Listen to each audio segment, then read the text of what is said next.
The night was unusually quiet inside the old state penitentiary, the kind of quiet that feels heavy, as if the concrete itself is holding its breath. A slow hum leaked from the flickering corridor lights, stretching shadows across chipped paint and rust-stained steel bars. The air carried that faint metallic scent every prison seems to share, like cold keys, old pipes, and forgotten years. It was in this muted stillness that Clarence, the man the streets would one day call Big House, sat on the edge of his narrow bunk, eyes calm, hands folded, listening to the distant echo of the cell doors slamming one by one as the night count began. To most men, those echoes sounded like endings. To Clarence, they were reminders of what he had lost, but also of what he still controlled. He inhaled slowly, letting the quiet settle into him. Outside this small cell, the world moved along unaware of the man who, even in confinement, could shift the balance of entire neighborhoods with a single message. Few understood how real influence worked. It wasn't always about the loudest threat or the flashing display of power. Sometimes, true authority whispered. Sometimes it waited. Sometimes it lived in a man who seemed still enough to sleep, yet alert enough to command empires that thrived in the dark. Clarence had arrived in this prison with the same ease he carried in the streets. He'd walked in unshaken, hands cuffed, expression unreadable, as if he were entering a building he already owned. Officers watched him, confused by the calm on his face. Inmates watched him too, curious about the tall, broad-shouldered man who moved without hurry, who didn't need to announce himself, who radiated that unmistakable air of someone who had seen things, survived things, and risen above them. Some men enter prison looking defeated. Others enter looking angry. Clarence entered looking prepared. On this night, as the faint buzz of the lights settled into a gentle lull and the guard's footsteps faded, he leaned back against the cool cinderblock wall and let his thoughts drift through the corridors of memory. He could still picture the long road that led him here, the choices made, the dangers avoided, the people trusted and betrayed.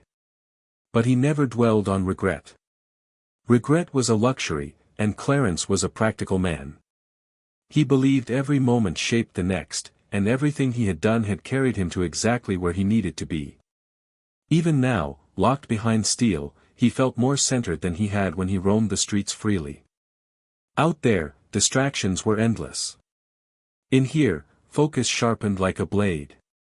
A low murmur floated from the cells down the tier, men whispering, joking, arguing softly as they settled into another long night.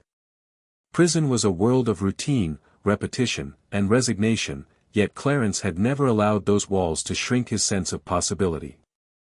He studied people with patience.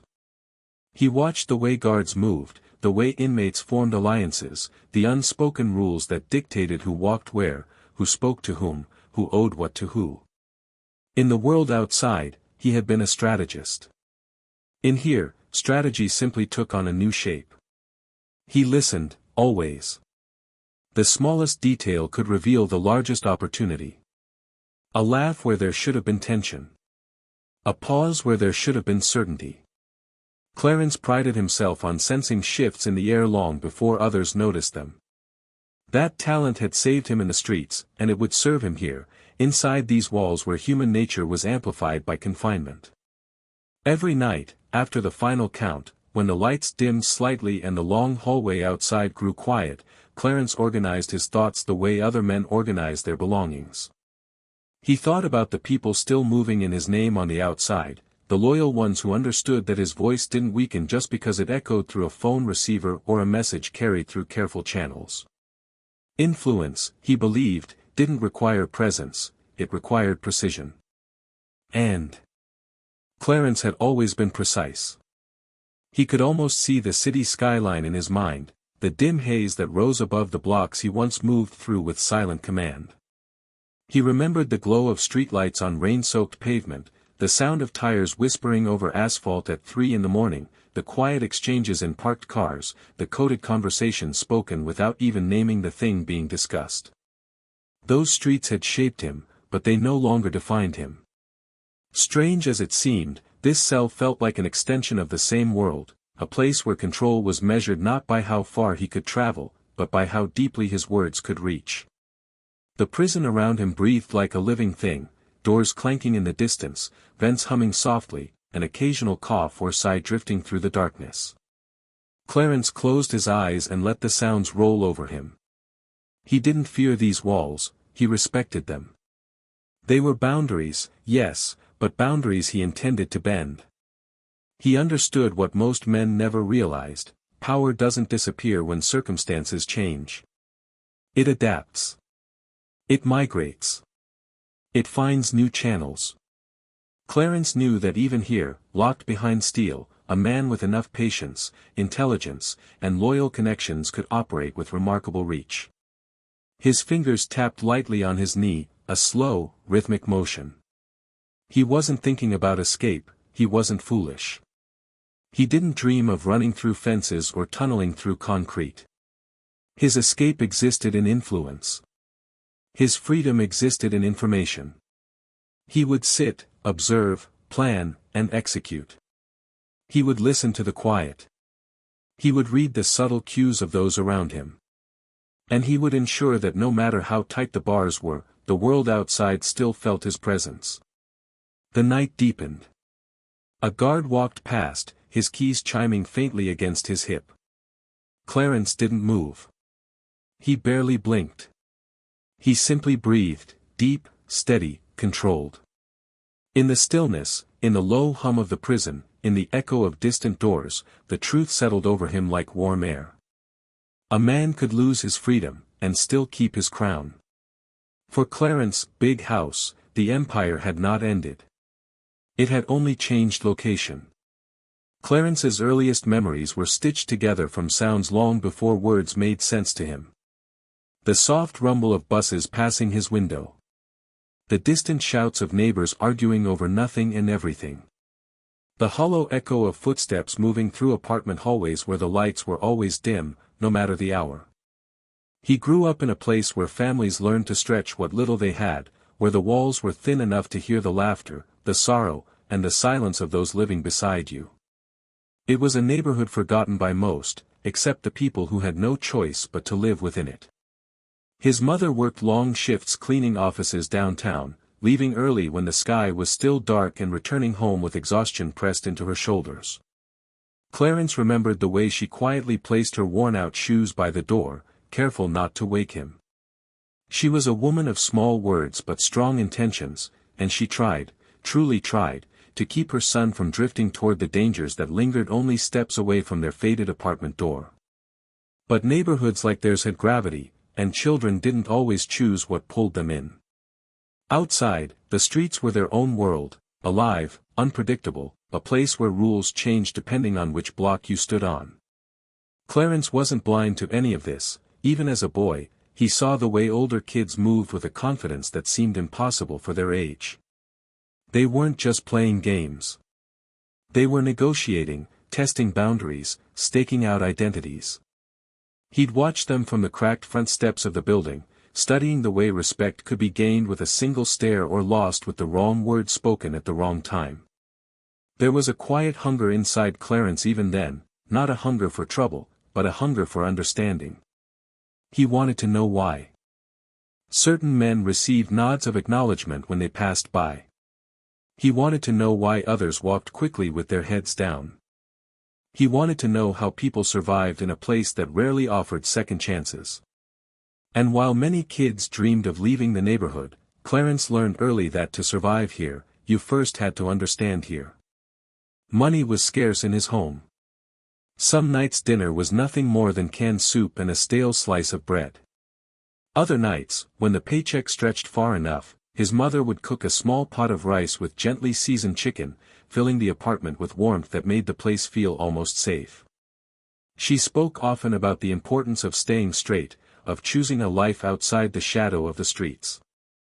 Her warnings came not from fear, but from experience.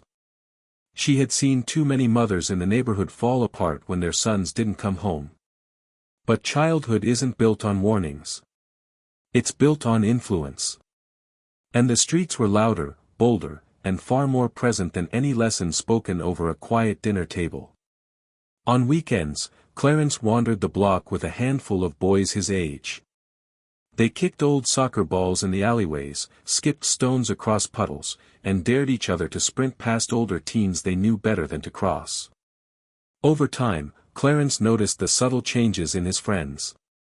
Small rebellions became habits.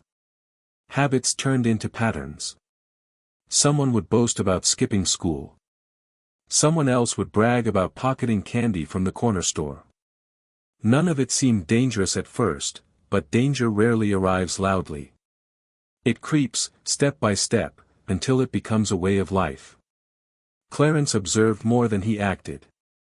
He wasn't reckless like some of the others. He wasn't impulsive either. But he was curious, and curiosity has a way of pulling a person toward the edges of places they don't yet understand. At the corner of Baxter Avenue stood an old convenience store with a flickering neon sign that buzzed louder during summer nights. The store's owner, Mr. Henson, watched the neighborhood kids with a look that mixed suspicion and sympathy.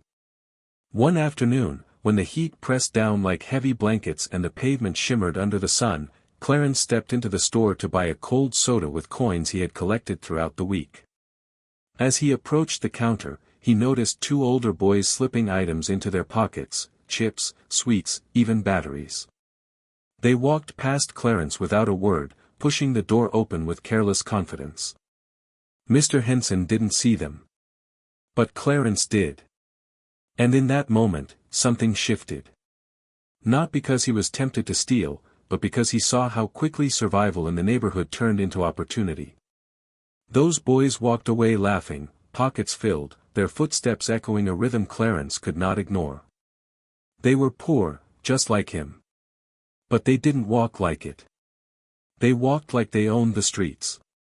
Later that evening, as he sat on the fire escape outside his window, watching the glow of streetlights reflect off passing cars, Clarence wondered about his place in this world. He wasn't fearless, but he wasn't afraid either. He wasn't trying to impress anyone, but he wanted to understand what made others powerful. He saw how adults struggled to pay bills, how kids navigated shortcuts to get what they wanted, how respect was dealt like currency that held more weight than money. At night, his mother would sometimes sit on the edge of his bed and talk softly about dreams she hoped he would chase far beyond this neighborhood. She told him he could become anything if he stayed disciplined, stayed smart, stayed away from the noise outside. Clarence listened, because he loved her. But he also knew the world didn't bend for dreamers. It bent for those who understood how to move within it. One evening, while walking home alone from the community center, Clarence crossed paths with a group of men he had only seen from a distance. They stood near the entrance of an abandoned building, speaking quietly, their faces unreadable under the dim glow of the single street lamp. Something about their presence commanded the entire block's attention. People crossing the street walked faster. Cars slowed down. Even the stray dogs kept their distance. One of the men looked at Clarence, not threateningly, not kindly, just, knowingly. As if he saw the gears turning in the boy's mind. As if he recognized a familiar spark. Clarence lowered his eyes and kept walking, but that moment stayed with him. Power didn't shout. Power didn't chase. Power simply existed. And people moved around it. The neighborhood was a classroom, and every day taught Clarence something new about struggle, resilience, ambition, and the subtle lines that separated survival from crime. He didn't choose the world he grew up in. But slowly, gently, without realizing it, he began learning how to move within it. A boy raised in a broken quarter does not become dangerous overnight. He becomes observant. He becomes aware. He becomes shaped. And in those early years, long before anyone knew his name, the streets were already beginning to shape Clarence into the man he would become. Clarence's teenage years arrived quietly, without ceremony, the way seasons change when you aren't paying attention. One moment he was a boy kicking stones along cracked sidewalks, and the next he was tall, broad-shouldered, and moving through the neighborhood with a presence that made people take notice. Puberty didn't just deepen his voice or strengthen his frame, it sharpened his awareness and thickened the invisible thread tying him to the streets that surrounded him. He learned early that survival wasn't only about strength. It was about reading people, understanding expressions, and catching the faint tone in someone's voice that revealed their true intentions. These instincts weren't formally taught. They grew naturally, fed by the environment he lived in. In places like his, intuition often mattered more than education, and knowing when to step back was just as important as knowing when to step forward. By the time Clarence turned 14, he had seen more than most adults ever would. He witnessed deals made under broken lampposts, arguments that ended with quiet threats rather than loud violence, and friendships that dissolved when money came into the equation. Everything felt fragile, unpredictable, constantly shifting. And because of this, the smallest choices became defining moments. One of his earliest steps into the shadows happened almost by accident. A local hustler named Reggie, slim, sharp-eyed, always dressed in a clean jacket even when he had no money, noticed Clarence hanging around a corner store one late afternoon. Reggie wasn't a kingpin, but he carried himself like someone who understood the deeper currents of the streets. He approached Clarence with a casual smile, the kind that looked friendly but held an unspoken test behind it. "You're a quiet kid," Reggie said, leaning against the brick wall with confidence carved into his posture. "Quiet ones usually pay attention. Quiet ones learn fast." Clarence didn't respond right away. Silence was his comfort, not a tactic. But Reggie took that silence as a sign of intelligence rather than hesitation. "Take this down the block for me," he said, handing Clarence a small brown envelope. "Don't open it. Don't talk about it. Just hand it to the man by the bus stop." Clarence could have refused. He could have walked away. But something in the moment felt like a doorway, one not forced open, but quietly offered. He nodded, took the envelope, and began walking. He didn't ask what was inside. He didn't need to. He knew it was something valuable, something important to someone, something that carried weight beyond its size. When he delivered it successfully and returned, Reggie handed him a small roll of bills. It wasn't much, but it was more than Clarence had held at once. It felt different from the loose coins he used to find in couch cushions or the few dollars his mother gave him for chores. This money was earned in silence, in trust. And trust, he quickly learned, was a currency even more valuable than cash. That simple errand didn't turn him into a criminal overnight, but it opened the door to more requests. Another delivery here. A message carried there. Small tasks that didn't feel dangerous, but felt meaningful. He wasn't stealing. He wasn't hurting anyone. He was simply moving information, becoming part of the invisible network that kept certain people powerful. As weeks turned into months, Clarence's reputation grew quietly. Older men took note of how he handled himself. He never bragged. He never rushed. He never asked questions he didn't need to ask. In a world full of loud, impulsive teenagers trying to prove themselves, Clarence's calm demeanor made him stand out. He had the rare quality of making others feel safe in trusting him. But with trust came responsibility. One evening, as the sky melted into shades of pink and orange, a man named Darnell approached him. Darnell was respected, a man whose opinions shaped decisions, whose nods were taken as permission. He invited Clarence to sit with him on a stoop near an alleyway that smelled faintly of gasoline and damp concrete.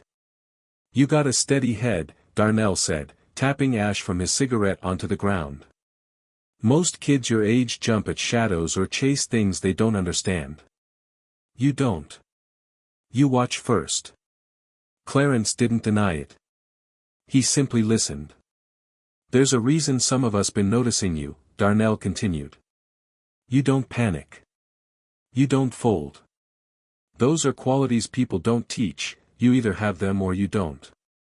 Clarence felt something steady settle in his chest, like a quiet affirmation of who he was becoming. Darnell offered him a chance to run with their small crew, a group that handled business cleanly, efficiently, with minimal conflict. They weren't flashy. They weren't reckless. They were coordinated, disciplined, and quietly influential. Their operations depended on stability, and they believed Clarence could contribute to that. At first, Clarence handled simple tasks, observing corners, keeping track of who came and went, learning which streets were safe and which weren't. He learned the unspoken rules of territory, the subtle signals exchanged between people in the know, and the coded language used to avoid saying too much. He realized that the streets operated like a living organism, breathing, shifting, adapting. And through it all, his calm nature became his strongest weapon. But the streets had a way of testing loyalty. One night, during a casual meetup behind an old warehouse, tensions rose between two members of the crew. Accusations were thrown, voices climbed, and for a moment it seemed violence would erupt. Clarence stood between them, not to play hero, but because his intuition told him the moment could spiral beyond repair. He spoke softly, so softly that they paused just to hear him. "Not here," he said. "Not like this. Use your heads." The words weren't poetic or powerful. But they were steady. They cut through the noise like a quiet reminder that chaos wasn't necessary. The two men eventually backed down, breathing heavily, tension slowly dissolving into the night air. After that, people looked at Clarence differently. He wasn't just a runner. He was someone who could steady a room, someone who could see danger before it came, someone who knew when to step in and when to step back. He didn't seek control, but control seemed to find him. Yet, even as his influence grew, Clarence couldn't ignore the creeping whisper of risk. He knew the streets didn't give without taking. Every step deeper brought him closer to the point of no return. He could feel it, this quiet pull, this gravity drawing him toward a life that offered both promise and peril. He wasn't a leader yet. He wasn't feared, or famous, or powerful. But he was becoming known. Known for his silence. Known for his steadiness. Known for his ability to read a room, a moment, a danger. He didn't realize it then, but the early foundations of his reputation, big house, the strategist, the calm presence, were already being laid brick by brick. And somewhere ahead, hidden just beyond the horizon of his teenage years, a betrayal waited for him, one that would shape everything he became. The night felt heavier than usual, as if the air itself knew something was about to shift. Clarence walked down Baxter Avenue with his hands in his pockets, the streetlights above him flickering like tired eyes trying to stay awake. The pavement was damp from a drizzle earlier that evening, reflecting faint halos of orange and white. It was late enough that the usual noise had faded, but not so late that the streets were completely asleep. There was a strange stillness, a silence that didn't feel peaceful, but expectant. Clarence had been sent to meet two familiar faces, men he'd known for years, men he thought he could trust. They were older than him, more experienced in street dealings, and had taken him under their wing on multiple occasions. They had introduced him to opportunities, vouched for him when others doubted him, and taught him lessons that no classroom could have provided.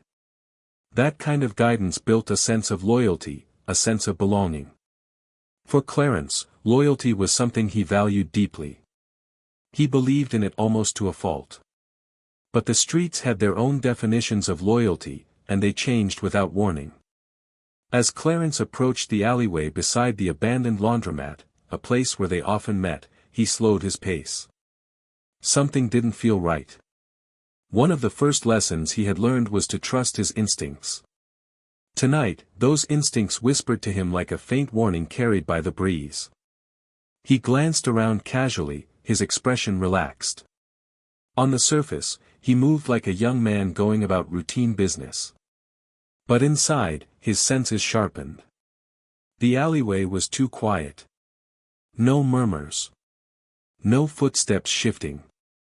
No cigarette embers glowing in the dark. Just still shadows and cold brick walls. Clarence stepped into the alley anyway. Not because he was fearless, but because he refused to show hesitation. In the world he lived in, hesitation could be interpreted as weakness. And weakness always invited danger. He took another step forward, letting his eyes adjust to the dimness. Then he heard it, a soft shuffle behind him. It wasn't the normal sound of someone approaching. It wasn't a friendly greeting. It was cautious. Slow. Hidden. The kind of movement made by someone trying not to be noticed. Clarence turned his head slightly, just enough to catch the outline of two figures emerging from behind the dumpsters. His stomach sank. These were the men he was supposed to meet, but their presence behind him, concealed in shadows, told him everything he needed to know. This wasn't a meeting. It was a setup. His heart thudded once, slow and heavy, but his breathing remained calm. He had trained himself to stay steady in moments like this, to think clearly even when danger pressed against the back of his neck. The men stepped closer, one of them trying to force a smile. Clarence didn't return it. "You came alone?" the taller one asked. Clarence didn't answer. It didn't matter. They had already made up their minds long before he arrived. The shorter man reached into his jacket, his movement subtle but unmistakable. Clarence saw the intent before he saw the weapon. The betrayal stung, not because he feared for his life, but because of the men who had chosen this cowardly path. Men he had trusted. Men he had respected. He didn't speak. He didn't plead. He didn't ask why. Explanations didn't matter. Reasons wouldn't change a thing. The taller man shifted his weight, preparing to close the distance. Clarence noticed the angle of his stance, the tension in his shoulders, the slight twitch in his right hand. These were signs of someone bracing for violence. But Clarence wasn't frozen. He wasn't confused. He was calculating. In one quick motion, he stepped backward, letting his heels scrape the uneven pavement. The sound startled them just enough for a hesitation to appear, a split second of doubt. And that single heartbeat of hesitation was all Clarence needed. He pivoted, slipping out of the narrow alley entrance before either man could commit fully to the attack. His movements were smooth, deliberate. He didn't run blindly. He didn't panic. He moved with purpose, weaving through parked cars and slipping into the shadows of a nearby stairwell. Behind him, one of the men cursed under his breath. Another shouted his name, but it wasn't a shout of concern, it was anger, frustration, the sound of a plan beginning to unravel. Clarence pressed himself against the wall, listening carefully. His pulse was steady. His mind, however, was ticking through every detail. A setup meant someone had been talking. Someone had been paid. Someone had made a deal that involved exchanging Clarence's safety for their own gain. The footsteps grew louder as they searched the street in irritation, their voices bouncing off the brick walls. They were confused by how easily he had slipped away. They had underestimated him, his awareness, his discipline, his ability to stay calm when others would crumble. He stayed hidden until he heard their voices drift farther down the block. Only then did he step back onto the sidewalk, his expression unreadable. He wasn't shaken. He wasn't angry.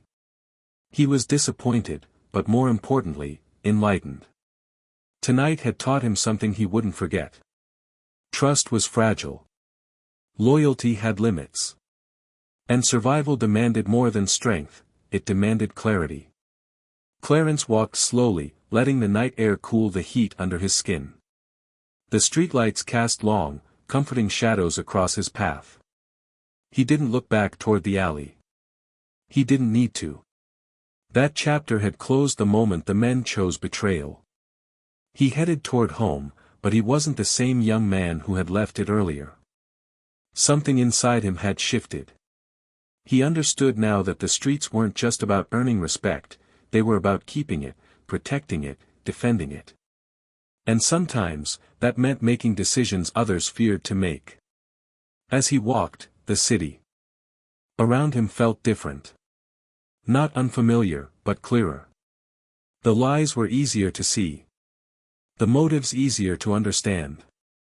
The silence between conversations held more meaning. That night, Clarence didn't lose anything. He gained something far more powerful. A lesson in survival. A lesson in strategy. A lesson in the true nature of people. And as the moonlight stretched across the rooftops and the alley behind him disappeared into darkness, a seed took root inside him, a realization that would shape every step he took from this moment forward. If loyalty could be broken so easily, then trust must be built carefully. And if people could turn on him once, he would make sure they would never succeed again. Clarence woke the next morning with a feeling he couldn't ignore. The betrayal from the night before hadn't left him shaken the way it might have shaken others, instead, it sharpened him. It was as if the streets had pulled back a curtain and shown him the truth he had sensed but never fully understood. He now saw that power wasn't handed out to the loyal or the polite. Power was taken by those who recognized openings before anyone else. And Clarence, even at his young age, understood that the betrayal wasn't a setback, it was an invitation to rise. In the weeks that followed, the shift in him became more visible. He spoke less, but people listened more. He moved more quietly, but his presence carried weight.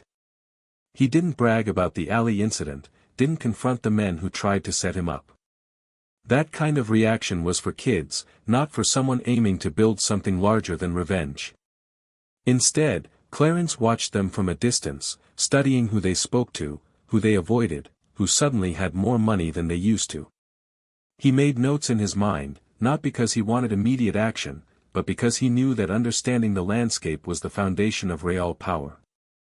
He realized something else, too: while many men on the streets were strong, few were strategic.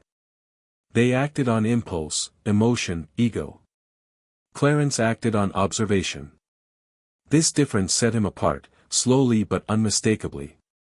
Word began to spread, not about the betrayal, but about Clarence's growing reputation for staying calm in moments when others panicked. People noticed his ability to diffuse tension without raising his voice. They noticed how he stood his ground without swinging fists. And they especially noticed how, in a world of loud talkers, he remained silent until a situation demanded his voice. Silence, he learned, could be its own form of authority. His circle began to change. Younger boys admired him. Older men respected him. Even those who didn't particularly like him couldn't deny the potential they saw in him. He was becoming someone people watched closely, sometimes with admiration, sometimes with caution. One evening, Darnell, the same man who had once vouched for him, called him to meet in a dimly lit garage behind a mechanic shop that had been closed for hours. The space smelled of oil and rubber, and a single bulb flickered above their heads like a heartbeat. A small group of men gathered around a makeshift table built from wooden crates and a sheet of plywood. Darnell gestured for Clarence to sit. "You've been carrying yourself differently," he said. "Not in a bad way, but in a way that tells me you're seeing things clearly now." Clarence didn't deny it. He had no interest in pretending to be the same boy he was weeks earlier. Darnell leaned in, lowering his voice. "There's room for someone with your kind of mind. Someone who doesn't react, but calculates. Someone who understands people." Clarence listened. He didn't interrupt. He never interrupted when a man was offering something of value.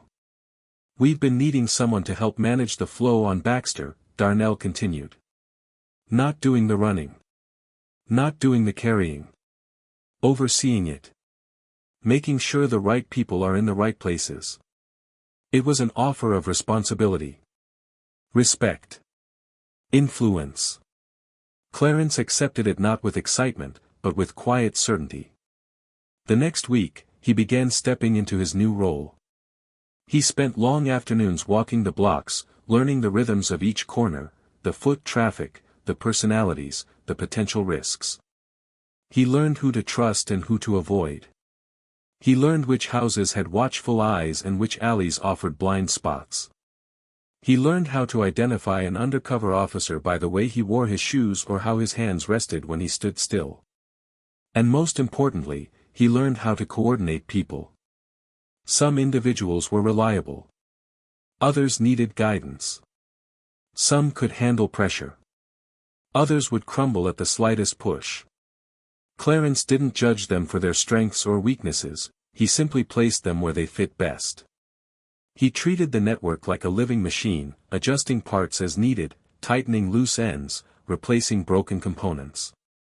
It wasn't long before people on the streets began seeking him out for advice.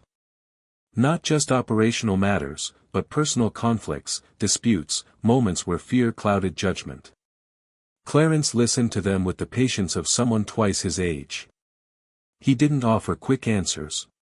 He offered steady ones. And the steadiness made him trustworthy. Over time, his influence grew without any dramatic display. He wasn't flashy. He didn't wear loud clothes or expensive jewelry.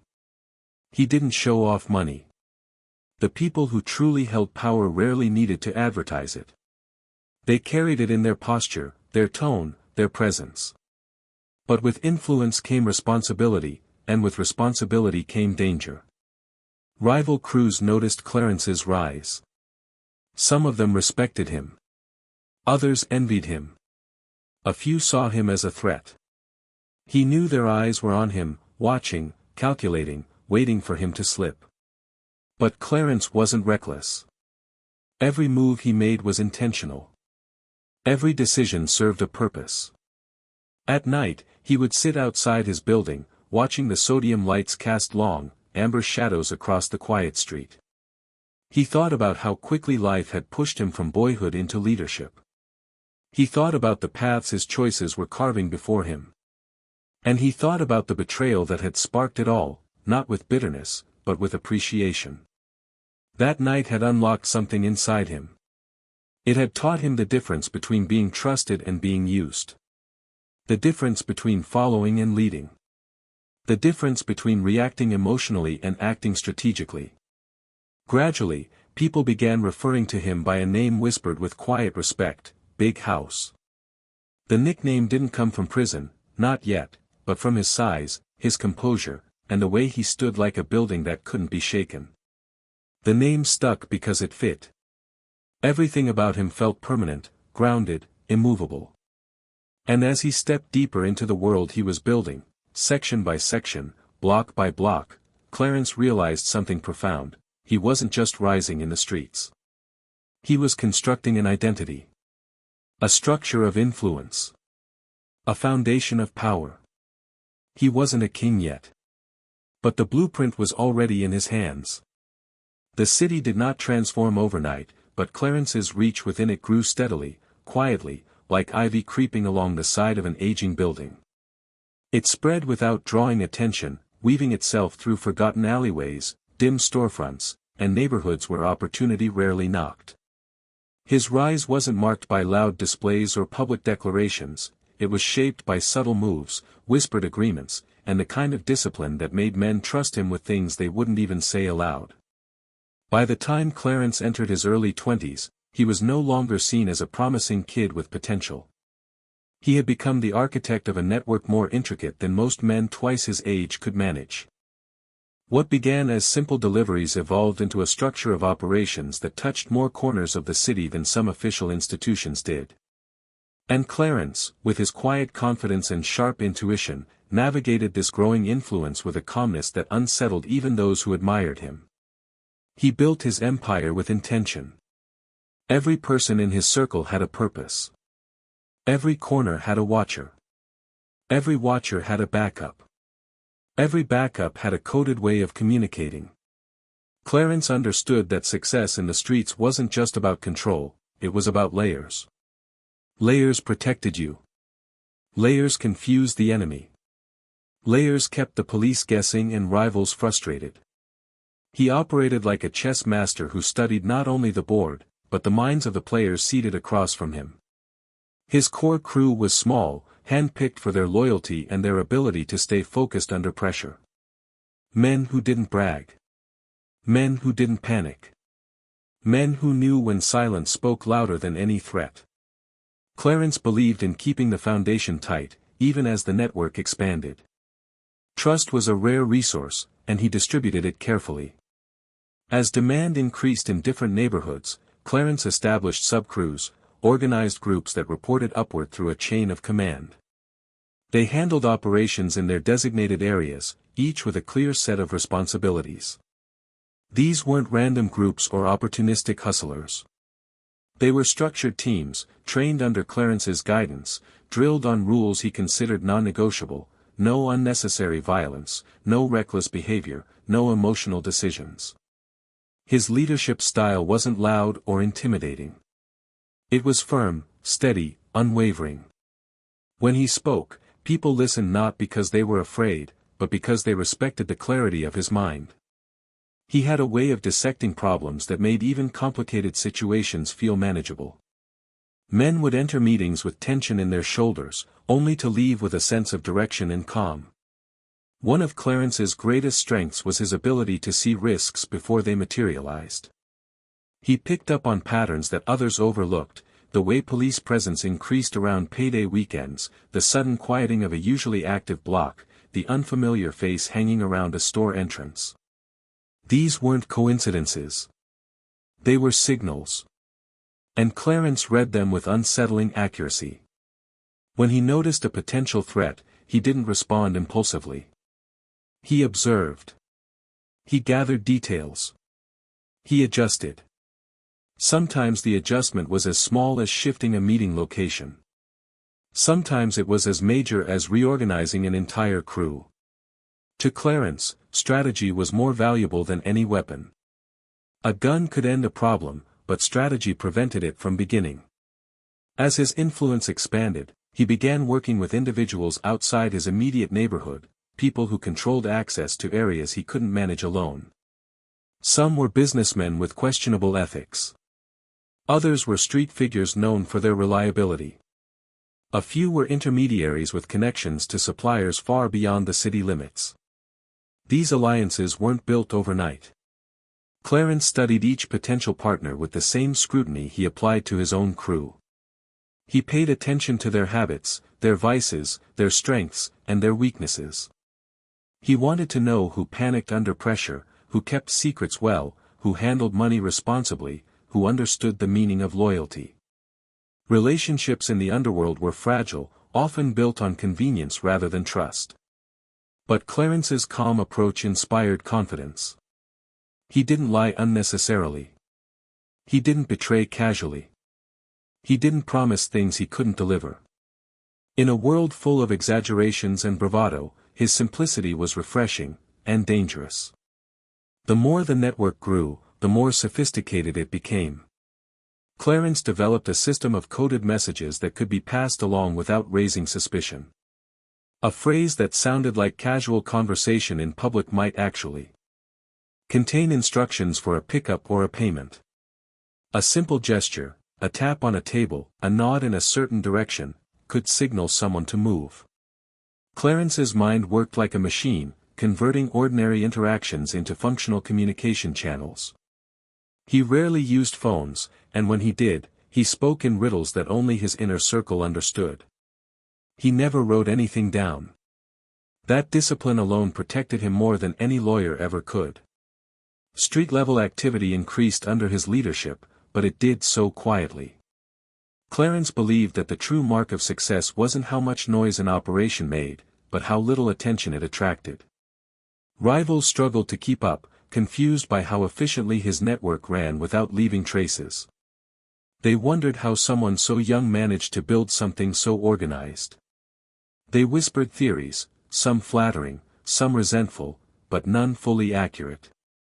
Part of Clarence's success came from his ability to inspire loyalty not through fear, but through fairness.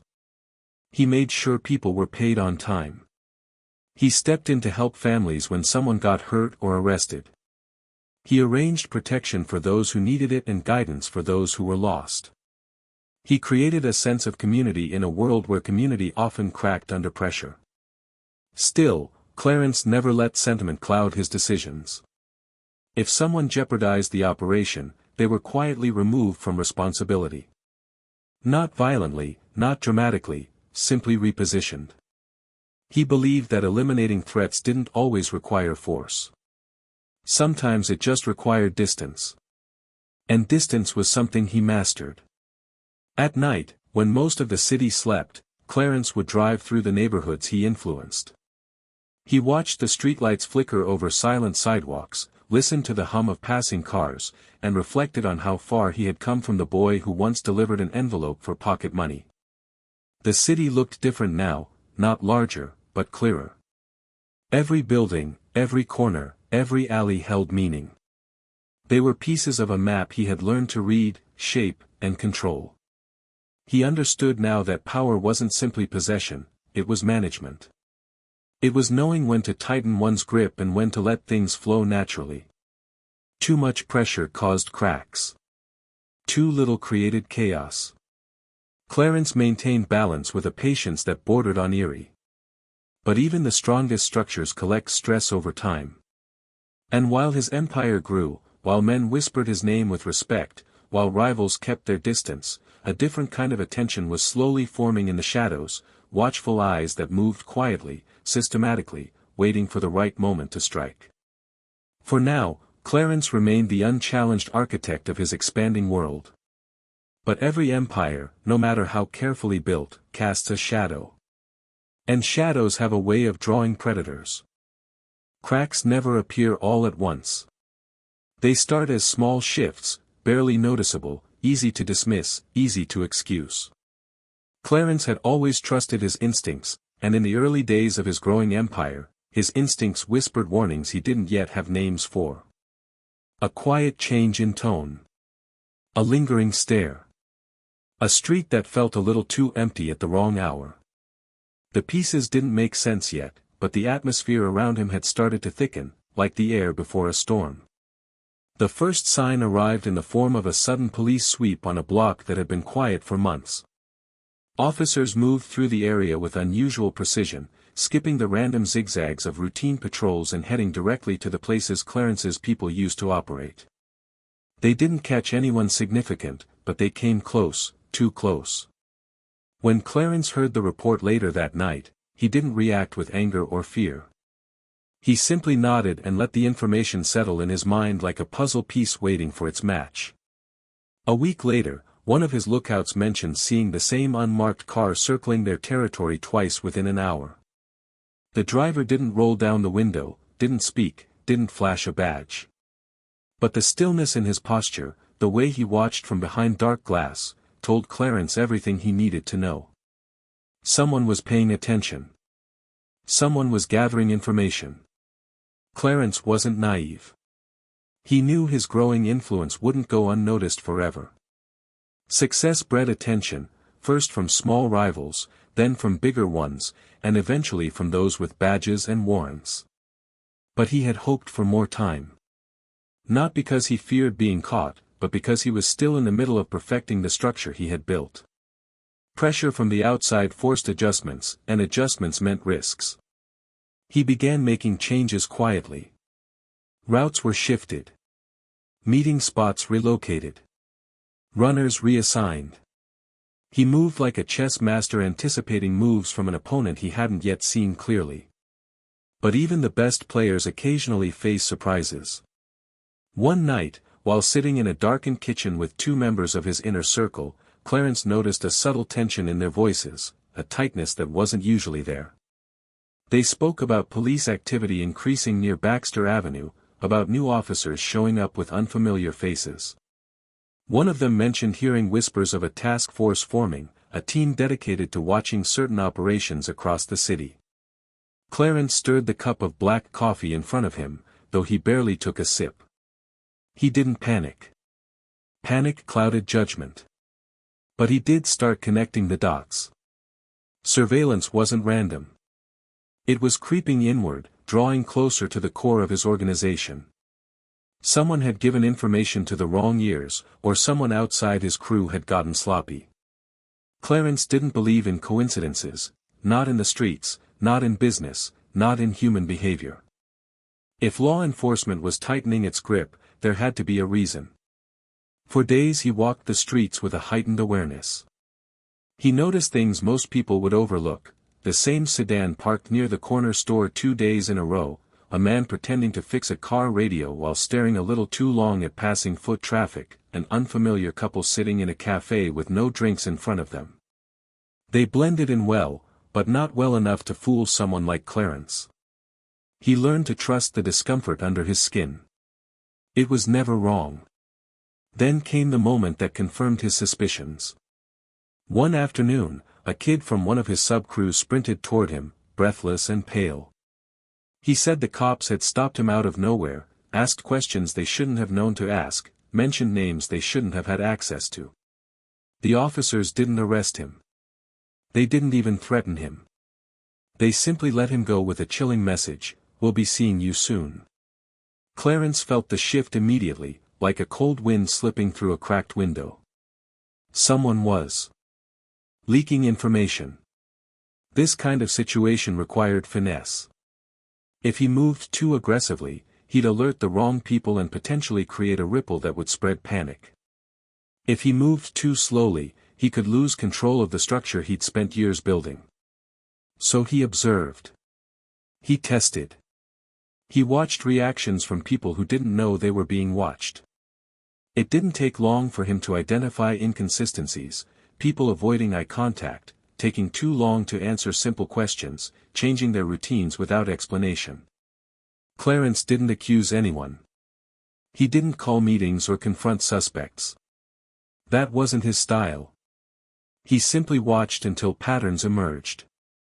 But even as he tried to manage the internal threat, the external one grew stronger.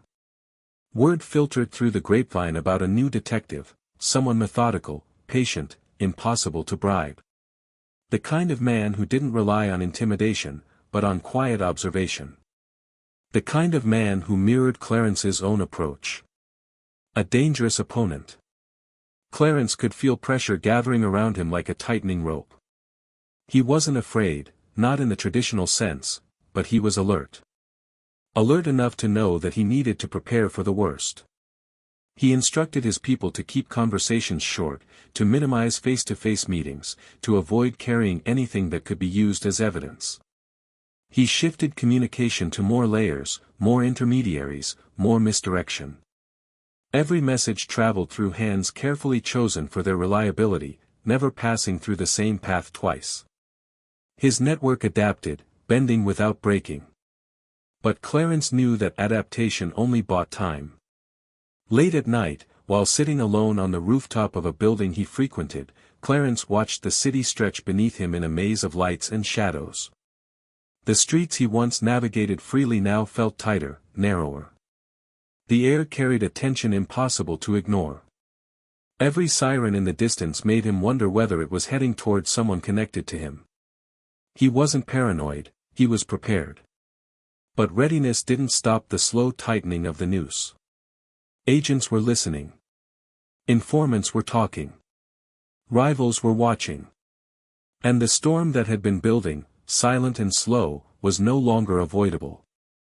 He could feel it now, an inevitable shift in his future.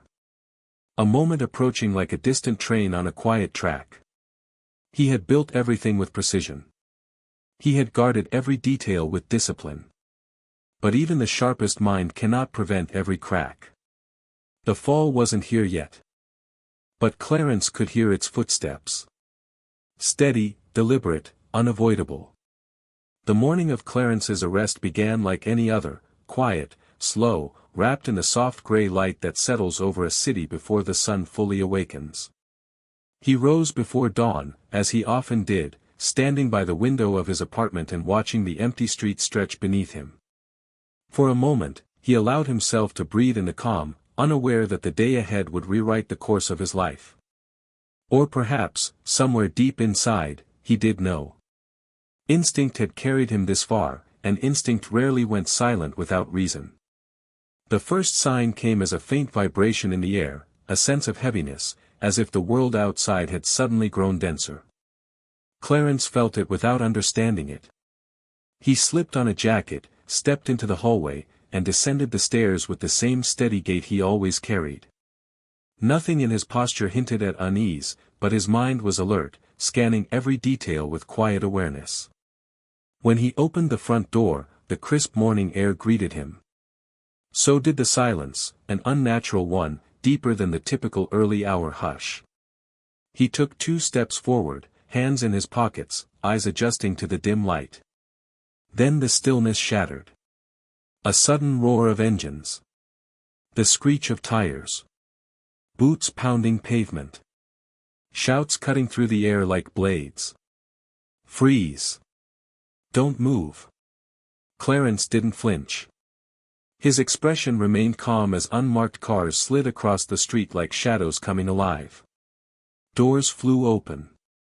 Officers surged outward in dark uniforms, their badges glinting beneath the street lamps, weapons drawn but held steady, controlled. For a short moment, a heartbeat suspended in time, Clarence simply stood there, taking it in.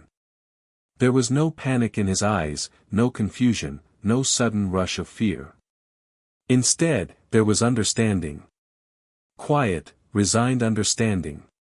He had prepared for this possibility for years, not because he expected to be caught, but because he respected the nature of the world he operated in. The streets always asked for payment eventually. One officer stepped forward, a tall man with a voice that carried authority without aggression. "Clarence Hayes," he said firmly, "you're under arrest." Clarence lifted his hands slowly, deliberately, making no sudden movements. He didn't argue. He didn't ask what the charges were. He didn't demand explanations. He simply complied, as though the moment had been waiting patiently for him and he was merely stepping into its embrace. Two officers approached him cautiously. One secured his wrists with cold metal cuffs.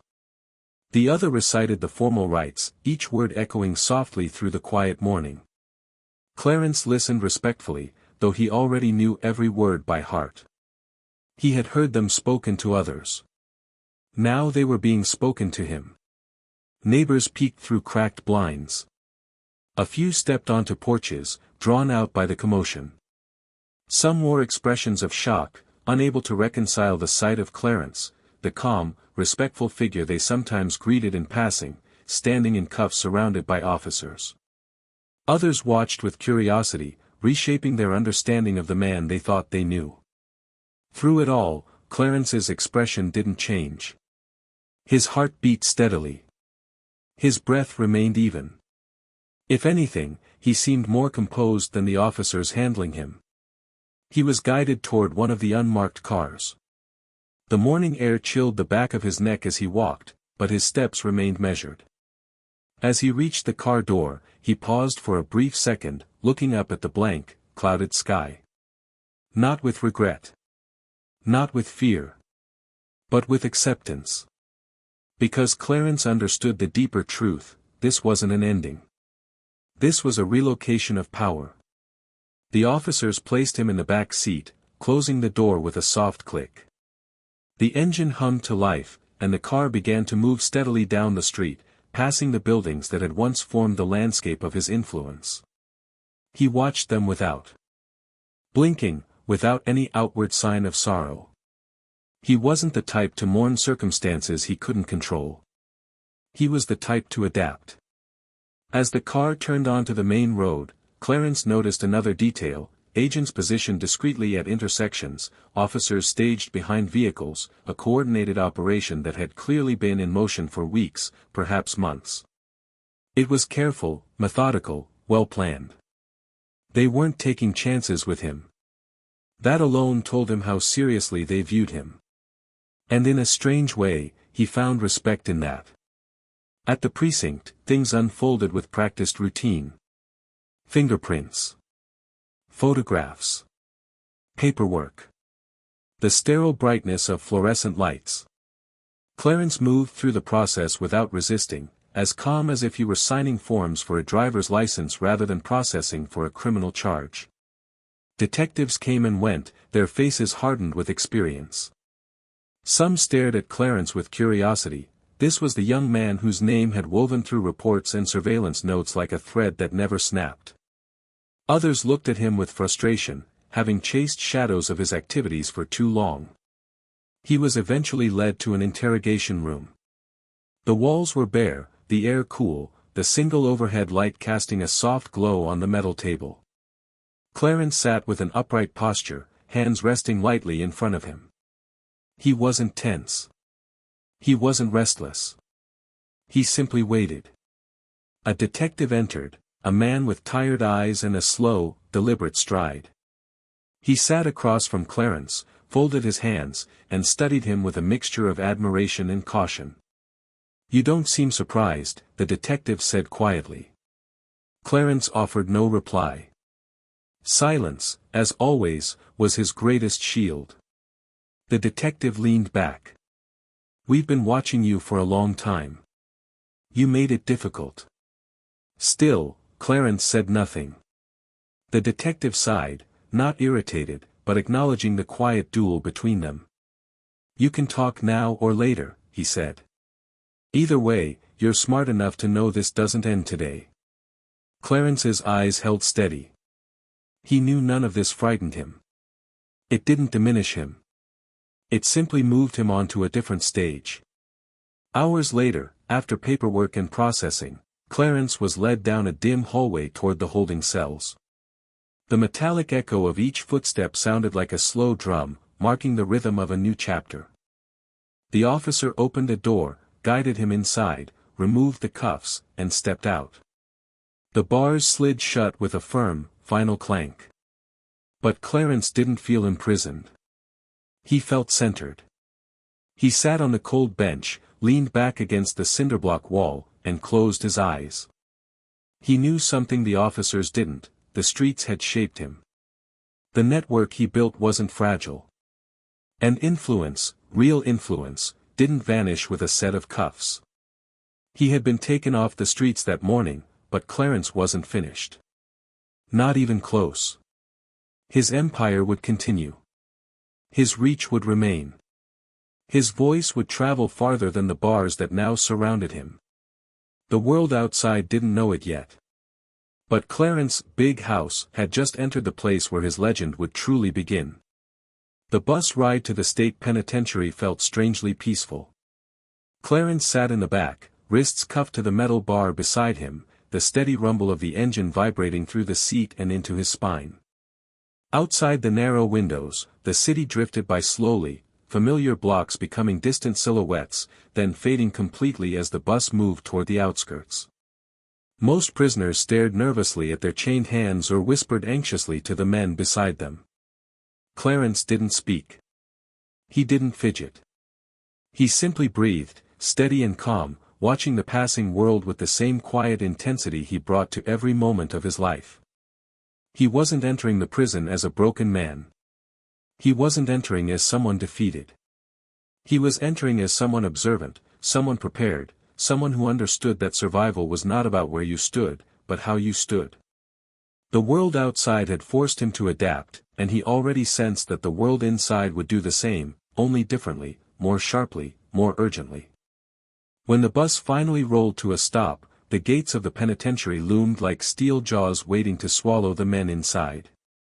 Tall fences wrapped in layers of razor wire shimmered under the cold morning light. Guard towers rose high above the yard, each one marked by the silent presence of men with rifles who scanned the perimeter with detached vigilance. The doors of the bus opened with a hiss.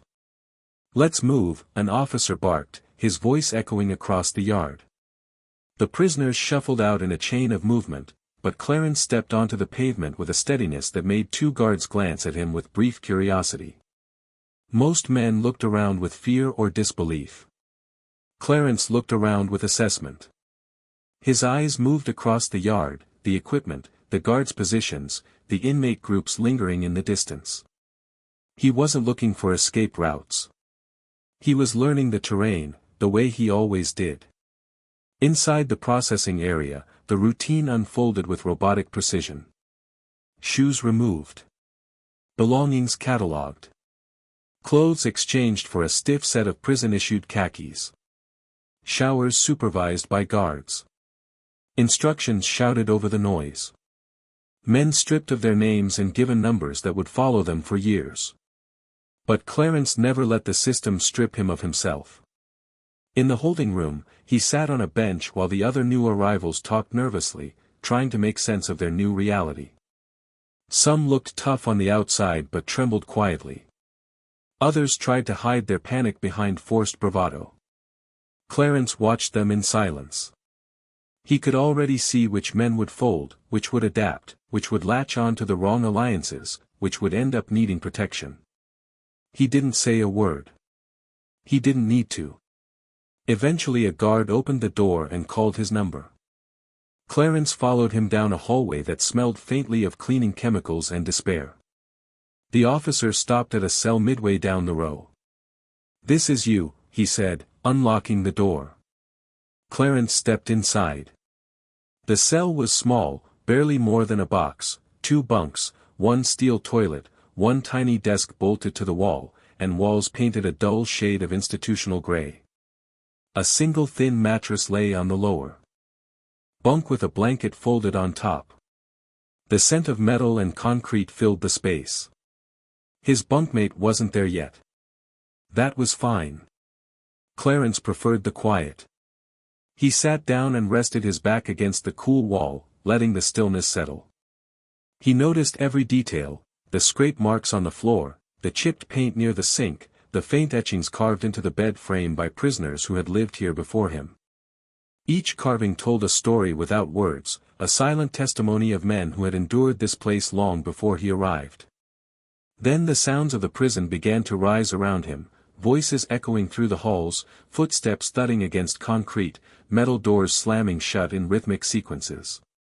The noise wasn't chaotic, it was patterned, layered, like the hum of a massive machine.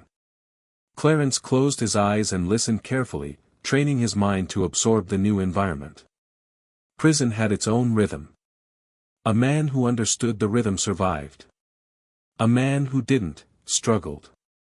Within the first day, Clarence learned more than most newcomers learned in a month. He watched the way inmates grouped themselves in the yard, who controlled which tables, who dominated the weight bench area, who gathered by the basketball court. He recognized power dynamics instantly, just as he had on the streets. He knew who the talkers were, who the fighters were, and who the real decision-makers were. In prison, as in the outside world, the most dangerous men were often the quiet ones. Later that evening, his bunkmate returned, a wiry man with tired eyes and tattoos climbing up his neck. He paused in the doorway, assessing Clarence the same way Clarence assessed him. "You knew?" the man asked. Clarence gave a single nod. "I'm Luis," the man said, dropping his towel onto the top bunk. "You cool?" Another nod. That was enough for Luis. In prison, brief answers were often the safest kind. Over the next week, Clarence settled into the routine with calm precision. Wake up at dawn. Roll call. Breakfast in the mess hall. Work shift. Yard time. Lockdown. Repeat. But Clarence wasn't simply moving through the motions, he was studying.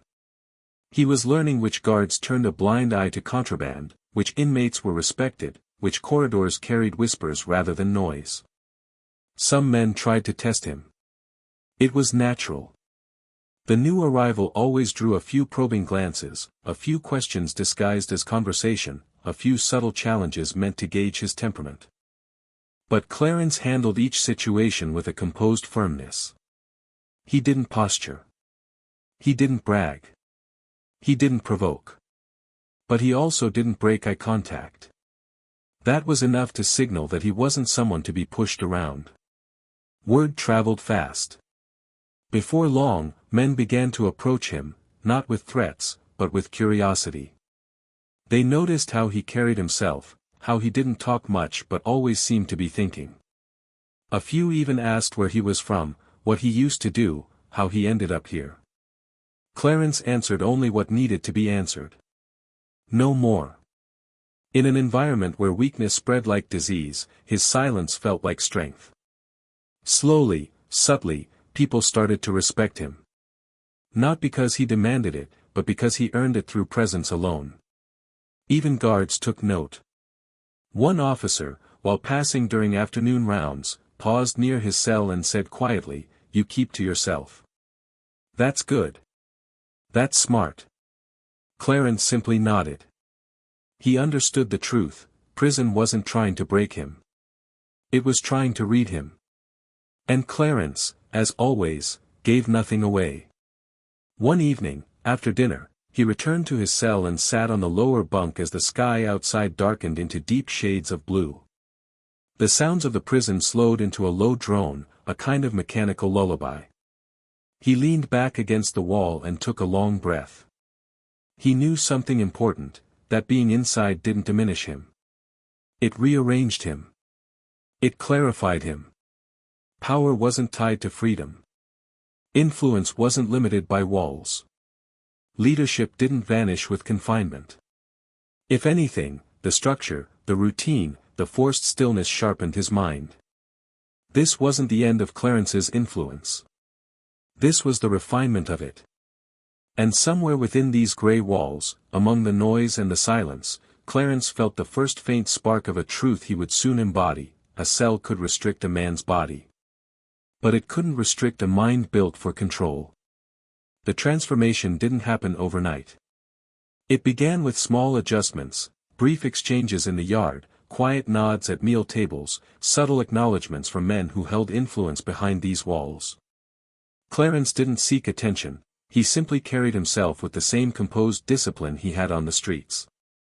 And in a place where chaos could erupt from the smallest spark, that composure made him unforgettable. Prison, he quickly realized, ran on communication.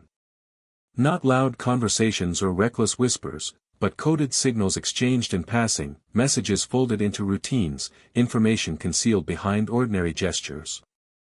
Clarence understood this instinctively. The streets had been his first classroom, the penitentiary merely offered a new syllabus.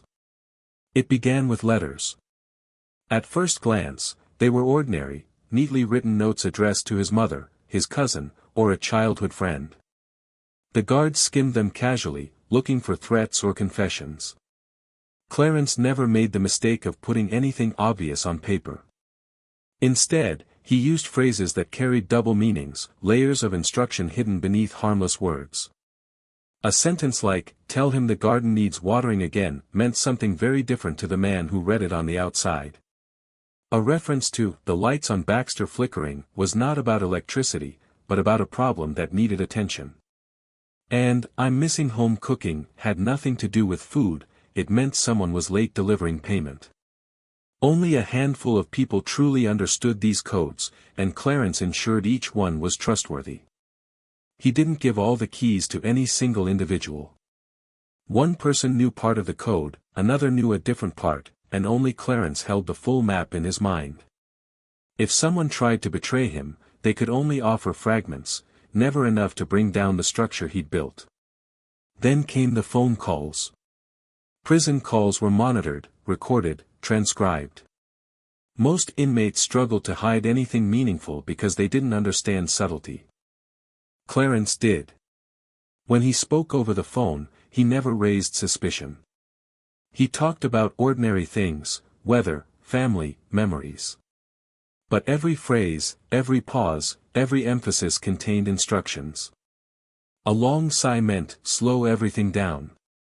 A brief laugh meant, "Move forward." Mentioning a childhood street meant, "Switch locations." Speaking someone's name in a certain tone meant, "Watch them closely."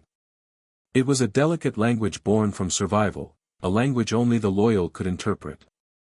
But letters and phone calls alone couldn't sustain an empire. Clarence needed something more immediate, more direct. That's where the couriers came in. Contrary to popular belief, not all contraband entered prison through violent or dramatic methods. Much of it came quietly, subtly, hidden in places few guards bothered to inspect. A guard might accept a small bribe. A kitchen worker might smuggle a note inside a bag of rice. A laundry attendant might tuck a folded piece of paper inside a stack of sheets. Clarence didn't orchestrate chaos, he orchestrated cooperation. His outside network adapted too. They learned to package messages and items so ordinary they seemed invisible. A newspaper clipping. A drawing from a niece. A greeting card with a simple handwritten phrase. All harmless on the surface, but meaningful to those who knew how to read the layers. Inside, Clarence created another system. Certain men became his eyes and ears, runners who carried information discreetly from one tier to another. They weren't chosen for their size or strength, but for their quiet loyalty and ability to blend into the background. A man who talked too much couldn't be trusted. A man who stayed in his lane, however, could move unnoticed between groups without raising questions. For conversations requiring complete privacy, Clarence used the showers. Not during normal hours, but when the water was shut off for cleaning. The closed space and echoing tiles made it difficult for anyone to overhear whispers. In that sanctuary of steam and cold concrete, decisions were made, alliances strengthened, and strategies refined. He wasn't the only one operating like this. Prison was full of men who tried to run things from the inside. But most relied on fear, intimidation, or brute force. Clarence used precision. Where others demanded control, he earned it. Where others shouted, he whispered. Where others threatened, he planned. That difference separated him. Slowly, word began to spread beyond the prison walls. People outside started saying, "He's still running things," not with disbelief, but with respect. His operation didn't crumble with his arrest, it shifted. It adjusted. It evolved into something more efficient than before. Clarence managed it like a conductor guiding an orchestra, each section playing its part at exactly the right time. He never reacted impulsively. If a message didn't come through one path, he opened another. If a guard tightened surveillance, he rerouted communication through someone else. If someone outside failed, he replaced them quietly, without drama. He treated setbacks like simple changes in weather, something to adapt to, not fear. He also understood that running an empire from behind bars required patience. He wasn't building for speed. He was building for longevity. And in that stillness, that forced confinement, his mind sharpened like a blade. He noticed things about people he had never noticed before, their breathing patterns when they lied, the way their shoulders tightened when they hit something, the subtle tremble in their voices when they tried to appear calm. Prison had a way of stripping men down to their rawest versions, and Clarence used those observations to his advantage. He also built alliances. Not with everyone, but with the right ones, leaders of other groups, old heads who commanded respect, men whose influence stretched far beyond the cell blocks.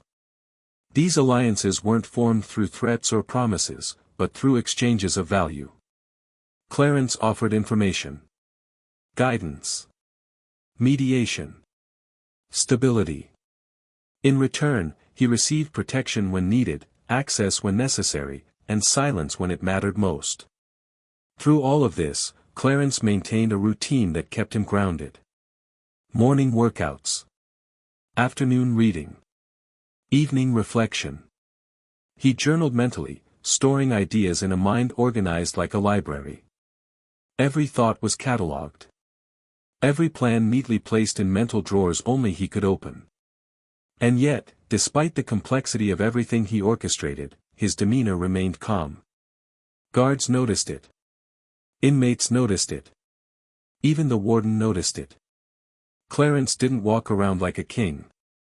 But everyone could feel the crown. He had found a way not only to keep his empire alive, but to strengthen it. A cell didn't become his cage. It became his command center. And within the stillness of steel bars and concrete walls, Clarence's influence flowed outward, silent, strategic, unstoppable.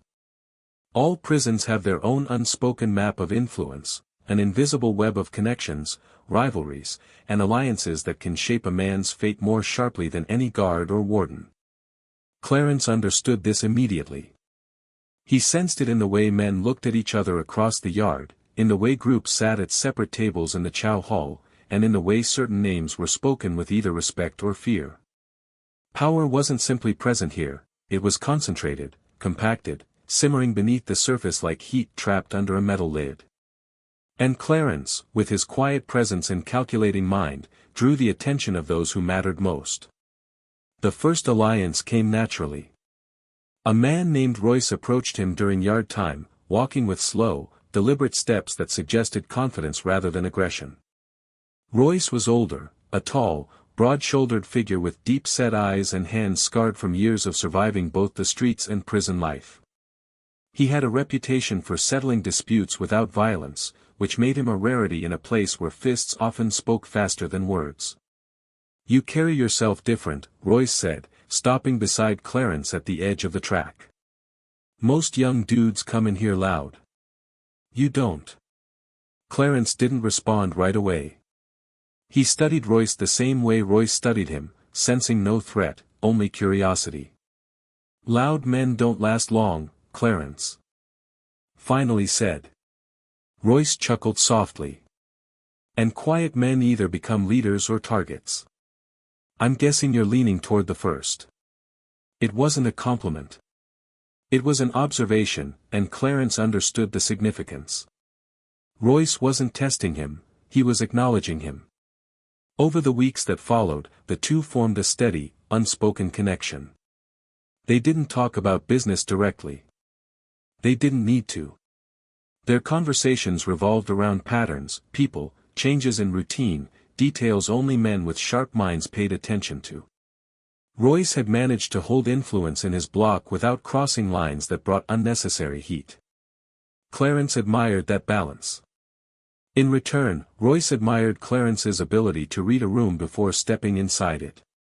Soon after, another alliance appeared, though this one formed under more delicate circumstances.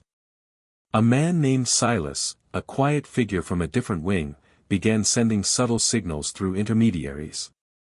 Silas had a reputation that stretched beyond state lines.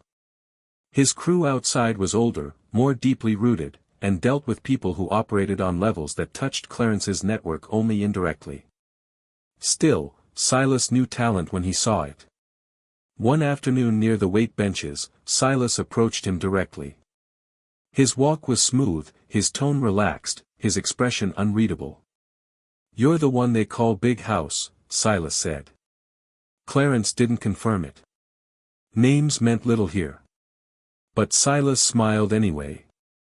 "Men who don't waste words," Silas continued, "tend to understand things faster than those who do." Clarence raised an eyebrow slightly, inviting him to continue without appearing eager.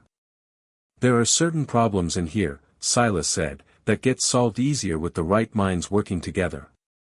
You've got a way of staying calm. Men like you build stability. In a place like this, that's worth more than muscle." The message was clear, Silas wasn't offering friendship. He was offering alignment, mutual understanding, mutual benefit. Clarence accepted the gesture not with a handshake, but with a simple nod. That was enough. From that point on, Clarence found himself surrounded by a network of men who held territory, influence, and connections that stretched beyond these walls. Not because he begged for it. Not because he showed dominance. But because the most powerful people recognized something valuable in him, something rare. He became a mediator of sorts. Not formally. Not openly. But quietly. When two groups nearly clashed in the Chow Hall over a misunderstanding involving commissary trades, Clarence stepped between them, not physically, but with words spoken in calm, measured tones. He didn't lecture. He didn't threaten. He simply presented logic in a way neither side could ignore. A fight was avoided that day, and both groups walked away realizing something important: Clarence's presence prevented problems rather than created them. In prison, that kind of influence was priceless. Word spread. A dispute over stolen hygiene items. A conflict involving a gambling debt. A misunderstanding between rival groups in the yard. Clarence didn't solve every issue. He wasn't a warden or a judge. But when he chose to speak, men listened. Royce vouched for him. Silas acknowledged him. And others took notice. What made Clarence different wasn't just intelligence. It was the way he made others feel. Even hardened men, men with violent pasts and dangerous reputations, felt grounded around him. Clarence never raised his voice. He never tried to intimidate. He never acted superior. He simply carried a steadiness that made chaos settle. And in a place where chaos was a constant threat, that steadiness was a form of power. Yet Clarence didn't rush to form alliances blindly. He paid attention to the smallest details, how a man reacted when questioned, how he behaved when he thought no one was watching, how he treated those weaker than him. Clarence didn't respect cruelty. He respected discipline. He respected structure. He respected men who understood that power without control was nothing more than a wildfire waiting to burn everything down. Through this careful selection, he built a network inside the prison unlike anything he had on the outside. Not larger, just deeper. Sharper. More strategic. Men from different groups, men who normally wouldn't speak to each other, found themselves indirectly connected through Clarence. He didn't force unity. He didn't even suggest it. It happened naturally, as though he were a quiet gravitational force drawing separate orbits into alignment. This network allowed him to move information with astonishing efficiency. A message whispered near the laundry room could reach another wing within hours. A coded phrase spoken during yard time could travel through 3 groups and return to Clarence with a full answer by evening. He didn't micromanage. He didn't hover. He let the network breathe, trusting the alliances he'd formed. But the most remarkable part of it all was how Clarence managed to maintain this influence without ever appearing hungry for control. He wasn't trying to run the prison. He wasn't trying to dominate the yard. He didn't need to. His strength came from understanding people, their ambitions, their fears, their habits, their boundaries. And in a world where many acted from desperation, Clarence acted from clarity. It was that clarity that made alliances form around him like armor. It was that clarity that made men seek his guidance before making choices that could jeopardize their safety. And it was that clarity that positioned Clarence not just as a man surviving prison, but as a man shaping it from the shadows. He didn't force alliances. He attracted them. He didn't demand respect. He earned it. And he didn't build a throne. The prison built it for him. The streets had changed since the day Clarence was taken away, but they had not forgotten him. Even from within concrete walls and steel bars, his name drifted across neighborhoods the way smoke drifts from a fire, softly, steadily, unmistakably. The young men who once stood proudly on corners under his guidance now felt the weight of his absence in every silence, every decision, every moment where the world tested their discipline. But Clarence had never left them without direction. His systems, his structures, his rules, those were still alive, woven into the daily rhythm of the people who operated in his shadow. And even though the man who built it all now slept on a thin mattress beneath a barred window, the echoes of his leadership shaped everything that continued outside. The first signs of change came quietly. Runners who were once reckless began behaving more carefully, almost reverently, as if honoring the teachings of someone they still felt watching over them. Meetings took place earlier, with fewer people, behind safer doors. Corners known for trouble began operating smoother, calmer, more controlled.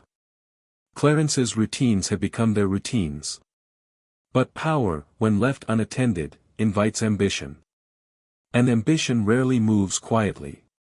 Outside the prison walls, there were men who admired Clarence. There were men who feared him. And there were men who envied him, men who saw his incarceration not as an obstacle to his influence, but as an opportunity to claim pieces of what he had built. The first tensions appeared among those closest to him, lieutenants who had been equals in responsibilities but not in authority. Clarence had always made the final call. Without him physically present, the balance shifted, even if no one admitted it. Some tried to step into leadership. Others tried to expand their influence. A few attempted to break off entirely, carving out small territories of their own. Yet every decision they made, every move, every disagreement, every whispered plan, was shadowed by a single truth: Clarence was still in control. Because even in his absence, nobody wanted to risk disappointing him. And then there were the rivals, men from other neighborhoods who had waited years for a chance to push in, but had always hesitated out of respect for Clarence's reputation. With him locked away, they began testing boundaries. A corner here. A conversation there. A small encroachment painted as coincidence. But nothing went unnoticed. Those loyal to Clarence saw the shifts and moved quickly to preserve order. They followed the principles he drilled into them: patience, precision, anonymity. They didn't respond with violence, they responded with strategy. They cut off resources to rivals without direct confrontation. They redirected supplies. They adjusted schedules. They strengthened communication lines the way Clarence taught them to. Painfully, slowly, relentlessly, they ensured that every attempt to take advantage of Clarence's absence came up empty. But outside forces weren't the only challenge. Law enforcement, emboldened by Clarence's arrest, increased pressure on anyone suspected of ties to his network. Cars were searched. Homes were raided. Phones were tapped. The people outside felt the pressure closing around them like a tightening grip. And yet, despite the chaos, they continued operating, not because they believed they could maintain control forever, but because Clarence had never allowed fear to dictate decisions. His steadiness had seeped into them, shaping the way they responded to crises. They had watched him turn setbacks into strategy for years. Now it was their turn to apply the lessons. During visits, family members and trusted associates delivered updates to Clarence in carefully coded conversations, speaking around topics rather than about them. A mention of an aunt's garden struggling with weeds meant rival activity had increased. Neighbors getting too curious meant law enforcement pressure had grown. Kids not listening to their elders meant internal disagreements needed intervention. And Clarence always knew how to intervene. Messages moved through the prison walls with quiet precision. A gesture during a visit. A phrase repeated twice. A name spoken with subtle emphasis. These signals traveled to his people like threads woven from cell to city, guiding their decisions with the same sharp clarity that had once kept the entire operation running smoothly. On the outside, people spoke of Clarence as if he were still walking the streets, still watching from behind the tinted windows of quiet cars, still moving through alleyways and back rooms with strategic intent. In a way, he was. His influence had become something larger than presence. It had become identity. There was one moment that solidified his ongoing power. A rival crew attempted to take over a small operation on the outskirts, a place Clarence once stabilized after years of conflict. They thought it would be easy. They thought that with Clarence locked up, loyalty would crumble and fear would dominate. But they were wrong. When they made their move, the neighborhood responded not with panic, but with unity. Clarence's people tightened their circle, communicated rapidly across channels he'd put in place long before his arrest, and countered the incursion so subtly that the rivals couldn't even identify who was resisting them. By the time they realized the pushback wasn't coincidence, the opportunity had evaporated. Whispers spread. Even locked up, he's still here. He ain't done. He still runs this. Those whispers traveled into the prison in the same coded ways everything else did. And when the messages reached Clarence, he didn't smile or boast. He simply nodded once, acknowledging that his system, built on structure, loyalty, and intelligence, had proven itself again. But the outside world was changing in ways no system could fully control. New players arrived in the city, young, impulsive, hungry, uninterested in the rules Clarence had imposed on the streets. They didn't fear him because they didn't know him. They didn't respect him because they hadn't lived through the years of quiet stability his leadership brought. And they weren't cautious because they didn't understand the cost of recklessness. Clarence's people warned him about them. At first, he gave small instructions, minor shifts, strategic adjustments. But he sensed the shift. The streets were evolving, and not all change could be prevented. Still, one thing remained true.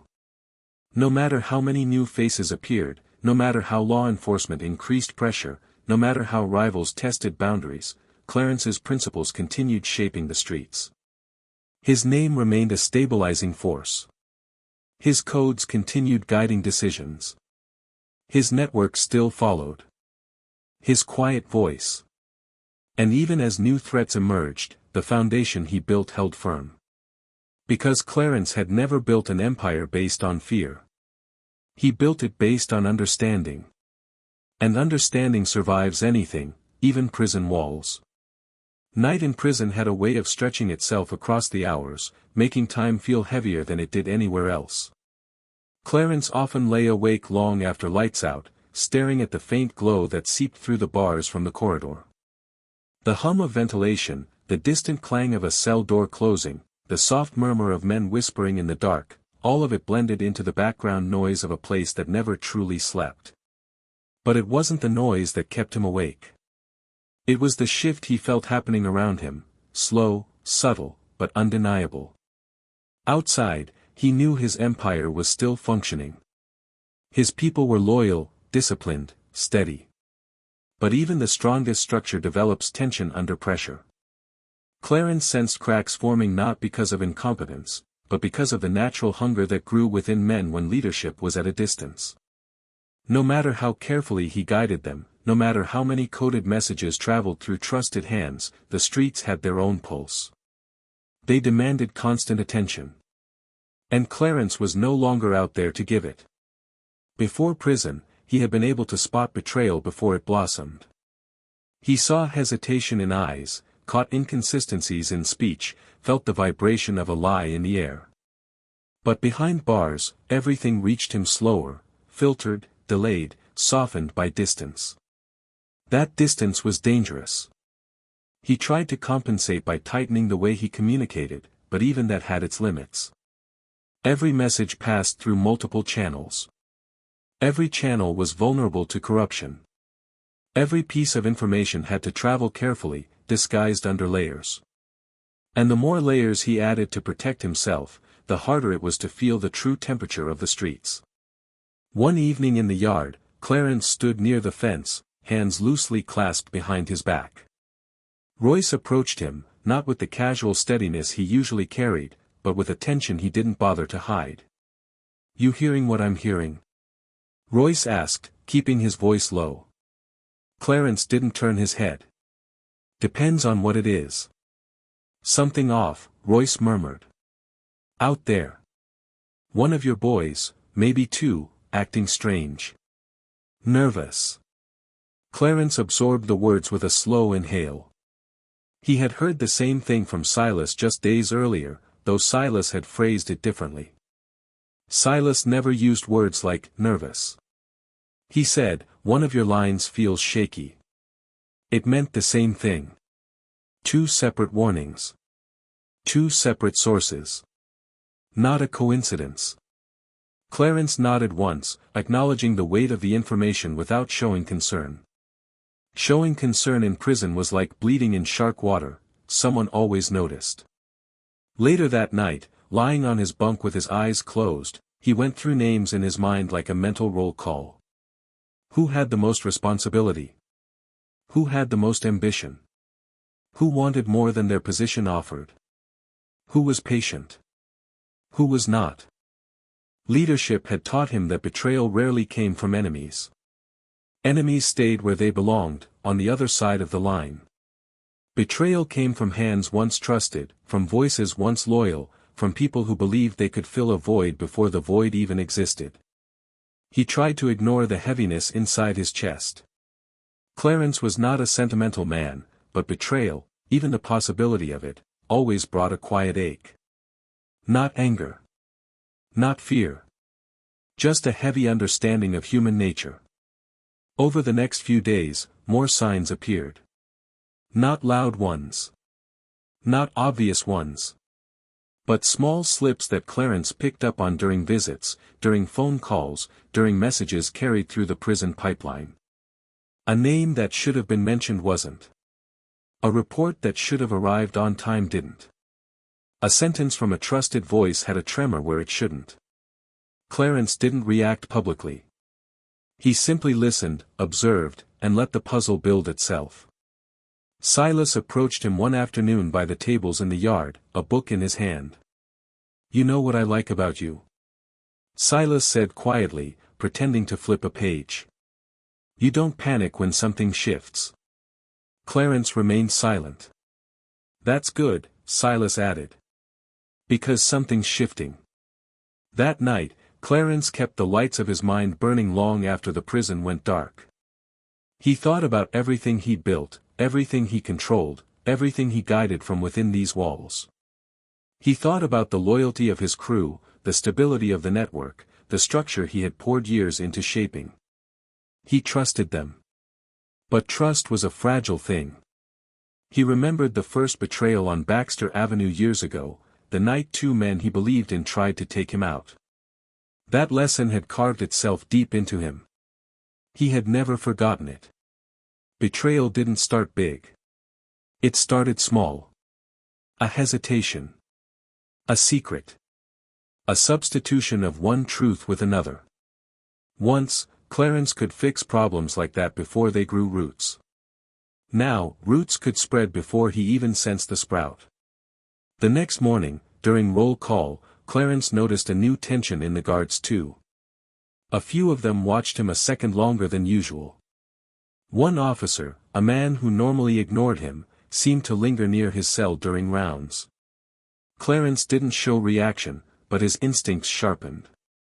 Something was happening simultaneously inside and outside. Something connected. One of his closest lieutenants outside, someone he had trusted with more responsibility than most, had been avoiding direct passes of information.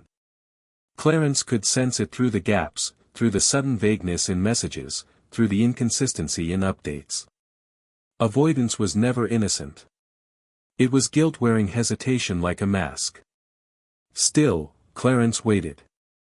He didn't want suspicions, he wanted certainty. Suspicion could mislead, certainty never did. But certainty came only through patience. And in the quiet hours of the night, while others slept restlessly under stiff blankets, Clarence stared at the ceiling and allowed a truth he hated to admit settle into him: someone close to him was shifting. Someone was drifting. Someone was preparing to break. Not openly. Not violently. But quietly, like a shadow slipping away from its owner. He exhaled slowly, letting the air leave his lungs in a calm, controlled stream. Conflict didn't scare Clarence. Ambition didn't scare him either. What troubled him wasn't the threat itself, but the fact that it was happening at a time when the distance between him and the streets was wider than ever. He was used to controlling storms. But this time, the storm was gathering beyond his reach. Even so, Clarence didn't panic. He simply prepared. Because he knew one thing with absolute certainty: when betrayal comes, it always reveals itself. Always. And when it did, he would be ready, not with rage, but with strategy. The cracks were forming. The tension was rising. And Clarence, lying in the dim light of his cell, felt the beginning of a shift that would change everything. Not break him. Not end him. But force him into a new arena, one where trust, once again, would become the sharpest blade. The letter arrived on a Wednesday, an ordinary day, quiet and slow, the kind of day that blended easily into all the others. Clarence was sitting on the edge of his bunk when the guard stopped outside his cell with a small stack of envelopes. Most inmates rushed toward the bars when mail came, desperate for news from outside. Clarence did not. He simply watched as the guard sorted through the envelopes, calling out names one by one. When the guard finally paused, looked at the last envelope, and said Clarence's inmate number, Clarence raised his hand slightly. The guard slid the envelope through the slot and walked off without a word. Clarence waited until the footsteps faded down the corridor before picking up the letter. It was thin. Too thin. Only a few sheets of paper inside. The handwriting on the front wasn't from family. Wasn't from the people who usually wrote him. It was from someone who rarely sent letters, and when he did, it was usually for one reason only. Information. Clarence opened the envelope slowly, carefully. Prison had taught him that even harmless things could contain danger. Inside were 2 folded pages, the ink slightly smudged from hurried writing. He unfolded the first sheet and scanned the opening lines with measured calm. Then he stopped. A single name stared back at him. A name he didn't expect. A name that shouldn't have been there. He read it again, slower this time, letting the meaning sink in like a cold blade sliding between ribs.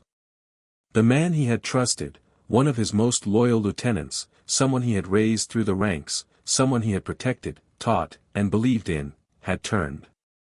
The letter didn't dramatize it. It didn't exaggerate. It stated facts plainly, almost clinically. Meetings held without reporting back.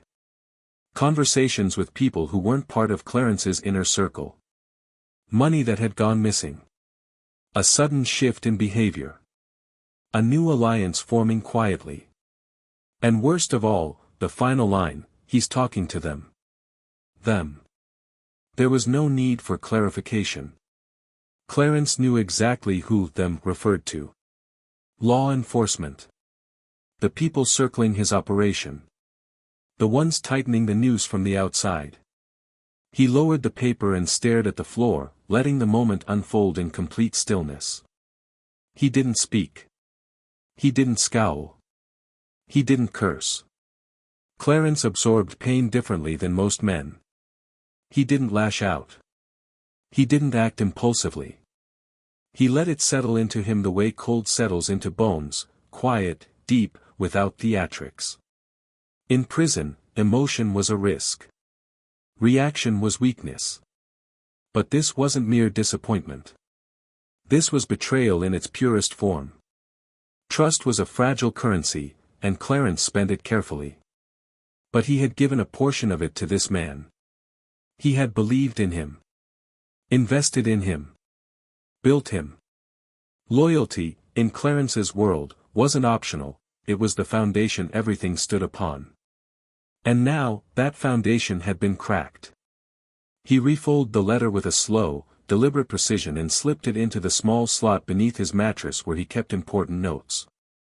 Not incriminating notes, he never kept those, but pieces of information he needed time to process. That night, lying in the darkness of his cell, Clarence stared at the ceiling while the faint rhythm of the prison echoed around him. Men argued somewhere down the tier. A guard shouted a warning. Someone laughed with a bitterness that came from years of confinement. But Clarence heard none of it. His mind moved through memories, replaying conversations he'd had with the man who betrayed him. Every gesture. Every look. Every moment he had dismissed as ordinary. Hindsight sharpened each detail, revealing signs he hadn't paid close enough attention to. Not because he was blind, but because he believed loyalty could outweigh temptation. He had been wrong. The betrayal didn't sting because of what it threatened, it stung because of what it meant. Trust, once shattered, didn't repair easily. In Clarence's world, trust was all that stood between order and collapse. And betrayal wasn't personal. It was structural. It created weakness. Weakness attracted predators. The next morning during yard time, Clarence walked with his usual calmness, though inside he felt something colder, heavier. Royce approached him, reading his expression with the skill of someone who had studied many men. "You heard something," Royce said softly. Clarence nodded once. "Bad?" Royce asked. Clarence didn't answer for a long moment. Then, in a tone so controlled it bordered on emotionless, he replied, "Expected." Royce didn't press further. He knew some truths didn't need elaboration. Later that afternoon, Silas called him over near the benches. There was no small talk. No casual easing into the subject. Silas went straight to the heart of it. "One of yours is slipping," he said quietly. Clarence met his eyes. "I know. You going to fix it?" "I'll address it," Clarence replied. Silas nodded. "Address it careful. A mistake like this can spread." Clarence already knew. Betrayal was contagious. Once one man defected, Others began thinking about their own options. Doubt traveled fast. Clarence had seen empires fall because leaders reacted emotionally instead of strategically. He wouldn't make that mistake. When he returned to his cell that evening, he sat on the bunk with the letter in his hands. He read it again, not because he doubted its truth, but because he needed to understand the full picture. He analyzed the timeline. He examined the motives. He traced the ripples.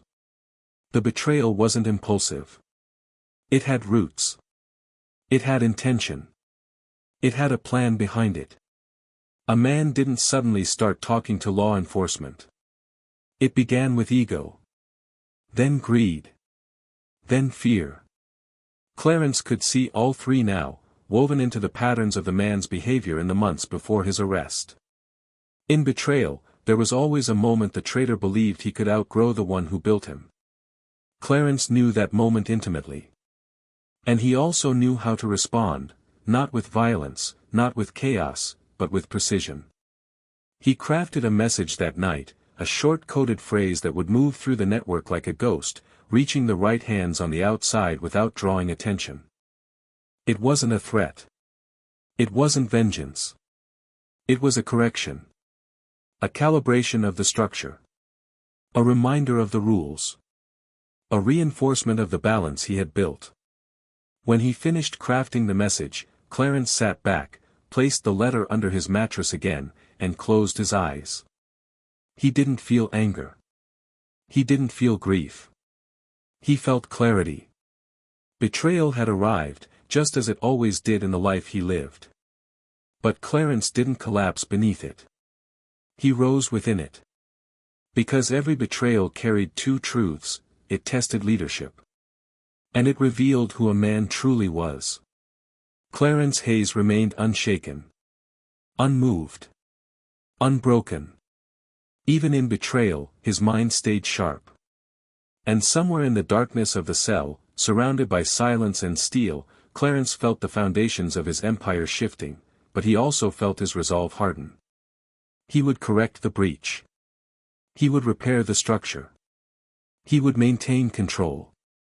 No matter how far away he was. The storm didn't hit all at once. It unfolded gradually, like a quiet tightening of the air before heavy rain. Clarence sensed its arrival before anyone spoke it aloud. Pressure, real pressure, never announced itself with dramatic warnings. It crept in softly, threading into small moments, subtle changes, brief silences. And in the weeks following the betrayal, Clarence felt those shifts echoing from outside the prison walls like distant thunder. The first sign came through a coded message delivered during visitation. His cousin, who always maintained a calm, steady presence, walked into the visitation room with a stiffness Clarence had never seen in him before. His eyes moved too quickly. His voice wavered on sentences that usually flowed with confidence. Clarence listened without interrupting. He didn't ask what had changed. He already knew. Law enforcement had moved in. Hard. Across the city, coordinated raids swept through houses and apartments linked, directly or indirectly, to his network. Doors were kicked in at dawn. People were pulled from their beds. Cars were searched in broad daylight. Street cameras that once felt ignored suddenly turned like watchful eyes. Confidential informants were being squeezed for information, and the betrayal he had learned about was only the beginning. His cousin spoke in careful metaphors, each one disguised under the watchful ears of guards. "The neighborhood's been real windy lately," he said. "Feels like storms trying to blow down old trees." That meant homes were being raided. That meant loyalty was being tested. That meant the structure was under siege. Clarence nodded subtly, absorbing every layer beneath the words. When he returned to his cell that evening, he sat on the edge of the bunk with his elbows on his knees, staring at the concrete floor. The hum of the prison felt louder than usual, the metal bars vibrating faintly under the weight of voices echoing from different tiers. He took a slow breath in and let it out quietly. This wasn't panic. This was analysis. Outside forces were tightening their net, not sloppily, but with strategy. With patience. With intent. These weren't random officers chasing small leads. This was coordinated.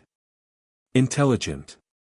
They were coming for the structure he had built, not just the pieces. And Clarence knew why. They believed he was the center of it all. They weren't wrong. Over the next few days, more information trickled in. One message said, "Old friends are being asked too many questions." Another said, "The garden's losing soil, meaning income streams were being disrupted."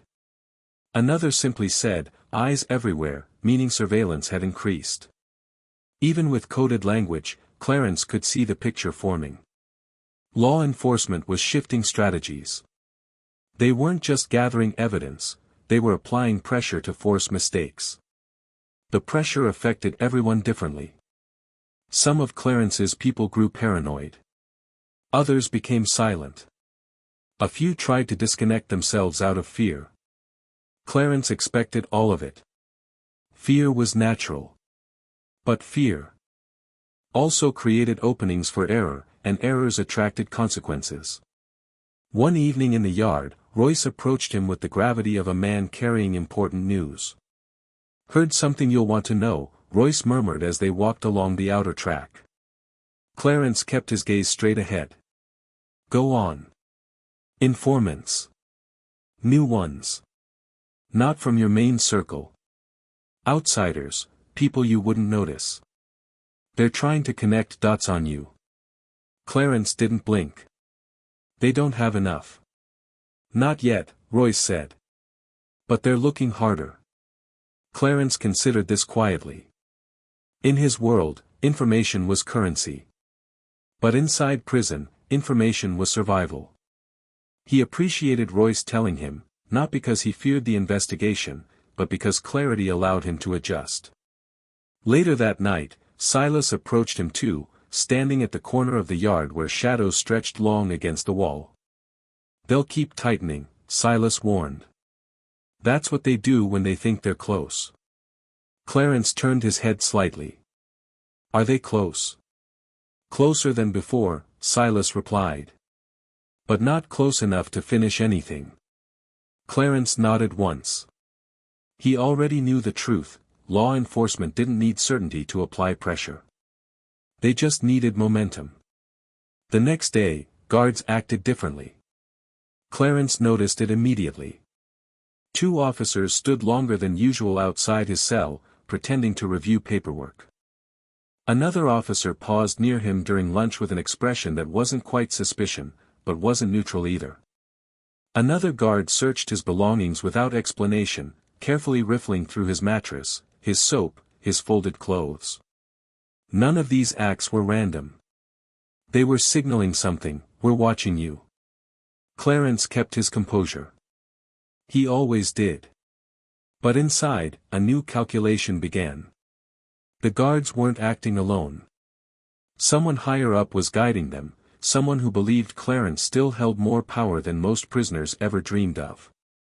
They were right. During phone calls, he felt surveillance tighten too. There were more clicks on the line, more delays between connections, more moments where the call seemed to pause as if someone were adjusting the recording devices. Clarence spoke carefully, more carefully than before. He avoided layered instructions and moved to even simpler codes, hiding information inside memories and metaphors no outsider could decipher. But he understood the truth: pressure changes people. Some become quiet. Some become reckless. Some become vulnerable. Clarence's network outside was built on loyalty, but loyalty under pressure was never guaranteed. Even with his guidance, even with his careful structure, the people outside were human. And humans under stress made mistakes. Small ones at first. Missed details. Missed signals. Conversations too casual. Movements too predictable. Mistakes that Clarence could sense, even from behind bars. One visit confirmed everything. A young man, one who had always been confident, sat across from Clarence at the metal table, eyes unfocused, leg bouncing under the table. His voice cracked on simple sentences. He avoided direct eye contact. Clarence saw fear in him. "They're asking a lot of questions," the young man said in a shaky tone. "A lot. What kind?" Clarence asked calmly. "Everything. Who knows who? Who handles what? Who's in charge?" Clarence kept his expression neutral. "And what did you say?" "Nothing," the young man said quickly. "I didn't say anything." Clarence knew that wasn't fully true. Fear leaves traces. It leaks out in the smallest ways. He didn't accuse the young man. He didn't show disappointment.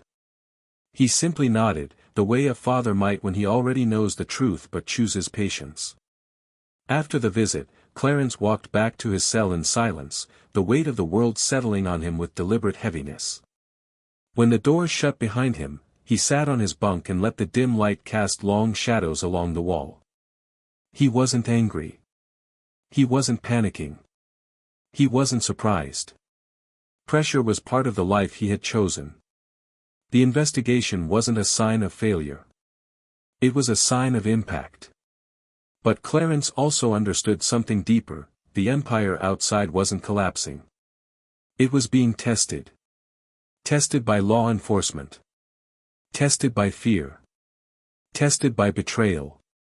And tests revealed truths. Clarence leaned back, closed his eyes, and rested his hands on his chest. He knew the storm wasn't over.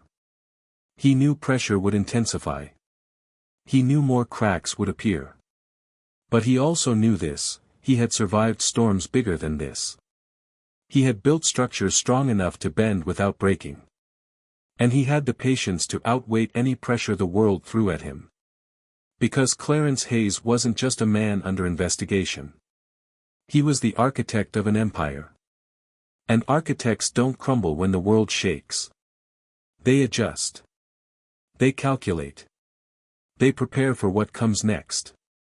Solitary confinement had its own kind of silence, a silence so complete it felt alive, like a presence breathing softly in the corners of the room.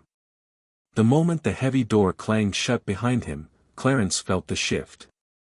The air was colder here. The walls seemed closer. The fluorescent light above flickered with a faint buzz that settled into a slow rhythm, almost like a heartbeat fading in and out. There was no yard time.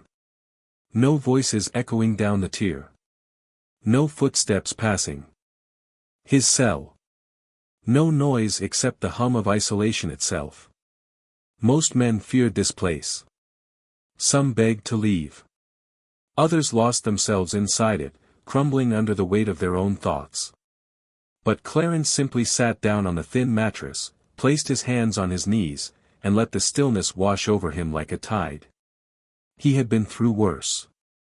At first, he spent long stretches staring at the faint cracks in the concrete, letting his eyes trace their patterns the way someone might follow constellations in the night sky. The cracks told stories, stories of time, pressure, weight.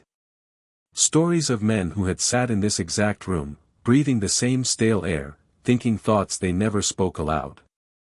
Clarence found a strange comfort in them. They reminded him that nothing remained perfect, but everything endured. He thought about his childhood, his mother's tired voice, the smell of her cooking filling their small apartment, the warmth of nights spent listening to distant traffic through cracked windows. The past didn't haunt him. It grounded him. Those days had shaped him long before the streets did, long before power wrapped its cold fingers around his life. But as the hours wore on, his mind wandered further, drifting toward questions he rarely made room for. Who was he without the network? Who was he without the influence? Who was he behind the layers of strategy, planning, and control? Clarence wasn't a man who entertained self-pity. He wasn't someone who dwelled in regret. But solitude had a way of unearthing thoughts buried deep beneath ambition. Alone with nothing but his breath echoing in the stale air, he began to reflect on the choices that had shaped his journey, the victories, the mistakes, the moments of clarity, the moments of blindness. He thought of the young men outside who followed his guidance, who saw him as more than a leader. To them, he had become a symbol of discipline, stability, order. But symbols carried weight. And that weight could break even the strongest man if he let it. He wondered about the betrayal that had recently shaken his operation. Not with anger, but with curiosity.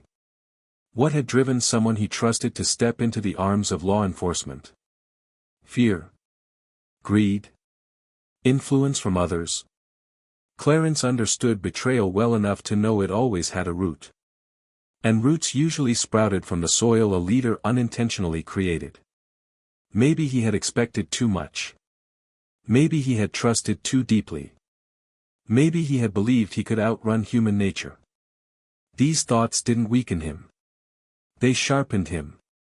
He had lived most of his life building defenses, anticipating problems, and staying 3 steps ahead of every threat. But solitude forced him to face something he rarely confronted, the man behind the empire. The man who had once been just a boy watching streetlights flicker outside his window.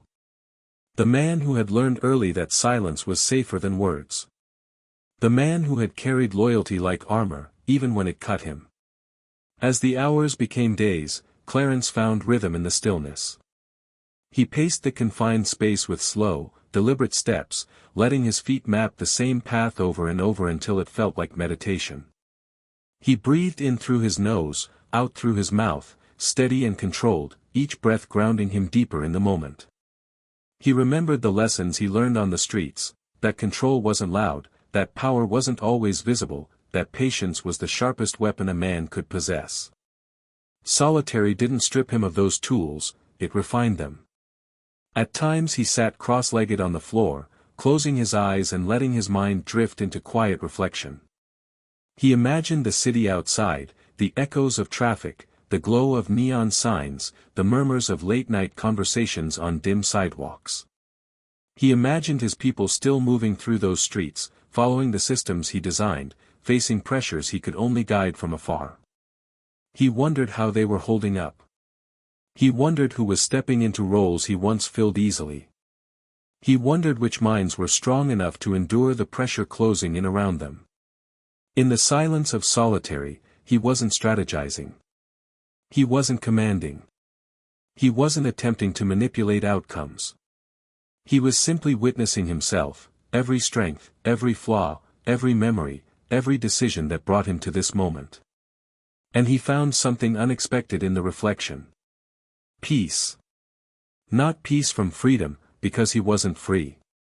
Not peace from victory, because he wasn't winning anything here.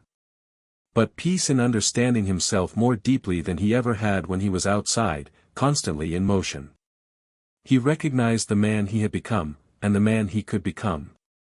He realized that influence didn't define him. It accompanied him.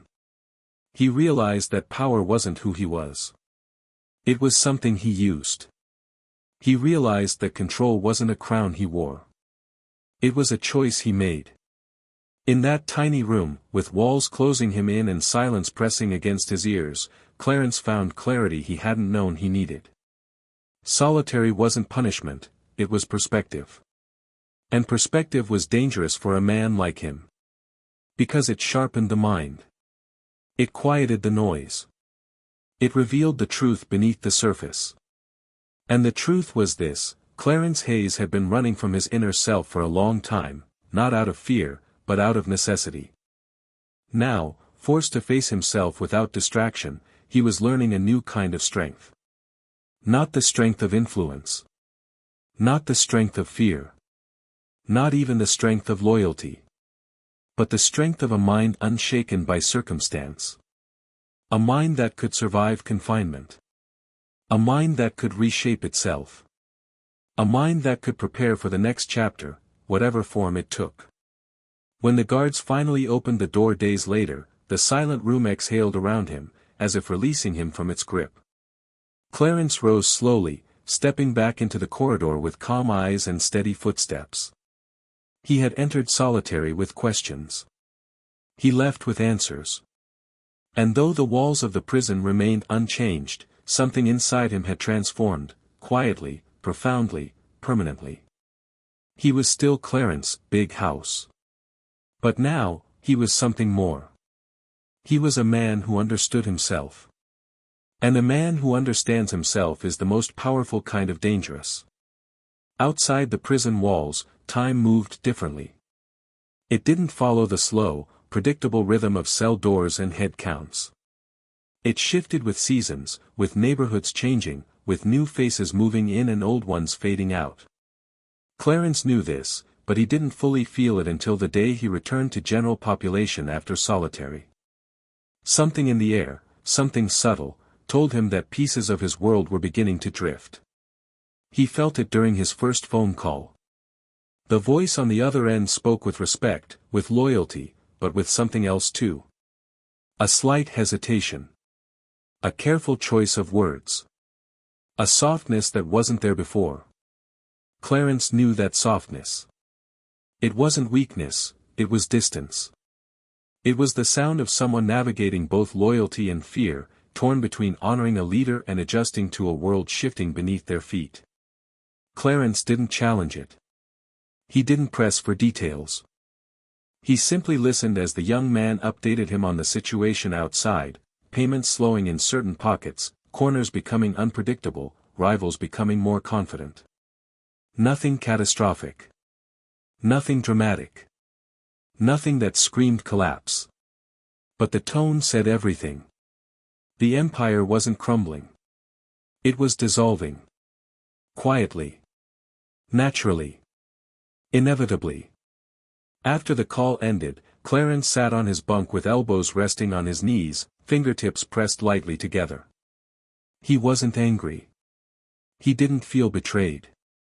He felt the slow erosion of time, the kind that no strategy, no network, no influence could stop. Even the strongest structures weaken when their architect is absent long enough. Over the next few days, more messages arrived, each one confirming what he already sensed. His people were trying, they were loyal, disciplined, carrying out his instructions with as much precision as they could, but pressure from rivals and law enforcement was relentless. Raids continued. Interrogations continued. Turf disputes sparked quietly, without warning. The networks Clarence built had always needed him, not because they couldn't think for themselves, but because he was the mind that kept everything aligned. Without that central gravity, the pieces still moved, but not together. Not in harmony. The streets were unpredictable, and unpredictability was the enemy of stability. One afternoon, while leaning against the wall in the yard, Clarence listened to Royce describe a growing shift he'd noticed in visiting conversations. "You're still respected," Royce said softly, eyes scanning the yard. "Nobody forgets your name. But respect changes when you're not there in person. Some people honor it. Others, reinterpret it." Clarence knew what that meant. People had begun shaping their own versions of his leadership, using his name, his lessons, his systems, but adjusting them in ways that suited their needs. Not maliciously. Not rebelliously. But naturally, as people do when adapting to new circumstances. A moment later, Silas joined them, keeping his voice low. "The streets don't stay still," he said.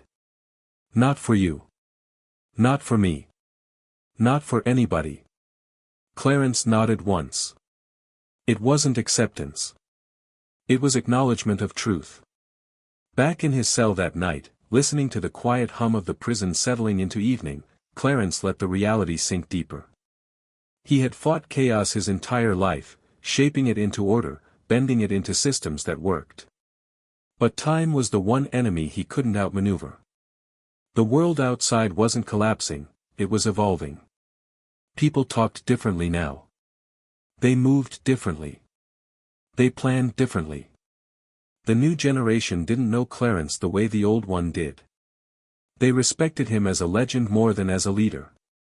And legends, no matter how powerful, belonged more to memory than to motion. He thought of the young men who once stood on the corners under his guidance, men who trusted him, feared him, admired him. Some were still loyal. Some were gone. Some were trying to hold things together with the tools he had given them. But the streets had ways of reshaping even the strongest loyalties. As weeks passed, the messages kept coming, each one painting the same picture with slightly different colors. One corner had started operating without checking in. Another had shifted hands quietly. A supplier had decided to reduce their involvement. A new group had moved into a neighborhood Clarence once stabilized, testing boundaries with boldness he wouldn't have tolerated. None of these shifts were dramatic. None of them screamed downfall. But they hinted at something quieter, more dangerous: erosion. Clarence didn't break under this realization. He didn't sink into despair or bitterness. Instead, he experienced a strange kind of calm. A peaceful acceptance that even the most disciplined empires were temporary.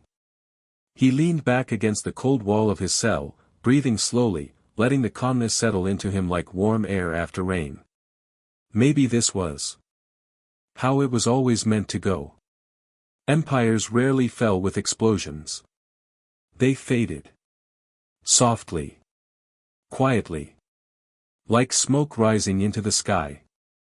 The yards outside his window buzzed faintly with the voices of inmates arguing or laughing, the metallic clang of doors opening and closing, the hum of fluorescent lights overhead. Life inside moved with routine, unaffected by what Clarence had built or what he was losing. And in that strange separation between his past and present, Clarence found reflection. He thought about what he had built, not as a machine of power, but as a living ecosystem. He had given people structure, identity, something to believe in. He had stabilized unstable streets. He had protected those who needed guidance and disciplined those who threatened balance. He had done more than run corners. He had shaped lives. But even the best teacher cannot shape a world they no longer walk in. One night, as he lay awake listening to rain tapping softly against the barred window, Clarence realized something he had never admitted, even to himself: he was tired. Not tired of responsibility. Not tired of leadership. Not tired of power. He was tired of carrying an empire that demanded constant vigilance. The slow fading of his influence didn't feel like failure. It felt like release. He imagined the streets, not perfect, not quiet, not peaceful, but moving forward without him. He imagined men he once trained stepping into their own roles, making their own choices, creating their own paths. Maybe some would fail. Maybe some would thrive. Maybe some would build something new. But it would be theirs. Not his. And in the soft darkness of his cell, Clarence closed his eyes and allowed himself the rare luxury of acceptance. The empire he built was fading. Not dying. Not collapsing. Just fading. And he, for the first time, felt ready to let it. The whispers about Clarence's future began softly, drifting through the prison like dust floating in a sunbeam. At first, he ignored them. Rumors inside these walls often meant nothing. But these whispers returned again and again, carried by different voices, shaped by different tones. Guards watched him longer. Inmates lowered their voices when he walked past. Something had shifted. The truth arrived in the form of a manila envelope handed to him during morning rounds. Inside was a single notice: the state had scheduled a re-evaluation hearing for him. 3 months from now. Not a promise of freedom, but the possibility of it. A door cracked open just enough to let in a thin line of light. Clarence didn't celebrate. He didn't allow hope to rush ahead. He simply sat on his bunk, rereading the notice with calm, steady breaths. Change was coming, but change required patience. In the yard, Royce clapped him gently on the shoulder. "You earned it," he said with a knowing smile. Silas added, "This place runs smoother with you in it." They see that. But Clarence wasn't thinking about praise. He was thinking about what waited outside the walls: streets that had moved on, people who had grown older, a world no longer shaped by his influence. For the first time, that didn't worry him. He began noticing small details again: sunlight slipping across the yard pavement, dust swirling in thin beams of light, the quiet rhythm of men talking without hostility. Life inside had softened around him, as if preparing him for something new. At night, lying on his bunk, Clarence didn't think about power, strategy, or the empire he once held. He thought about walking freely. Breathing freely. Living freely. 3 months. For the first time in years, the future felt possible, gentle, uncertain, and open in a way that didn't frighten him. It felt like a beginning. The final years of Clarence's sentence passed with a gentler rhythm than the chaos that had defined most of his life. He felt it in the way guards nodded at him with quiet respect, and in the way young inmates approached him not with fear, but with the yearning for guidance. He had become something unexpected within those walls, a steady presence, a quiet example of discipline in a place built from turmoil. Clarence didn't chase influence anymore. It came naturally. Men asked him for advice, not orders. They saw the calm in him, a calm shaped by years of storms. And slowly, he began seeing himself differently too. Not as the man who once controlled streets through strategy and secrecy. Not as the legend whose name carried weight among rivals. But as someone who had learned the value of silence, reflection, and inner steadiness. The world outside was changing. The messages he received during visits confirmed it. His old network had thinned out, reshaped by new generations, new ambitions. The empire he once led had softened into stories, respected but no longer dependent on him. And surprisingly, that truth didn't sting. It relieved him. He had carried the weight of responsibility for too long.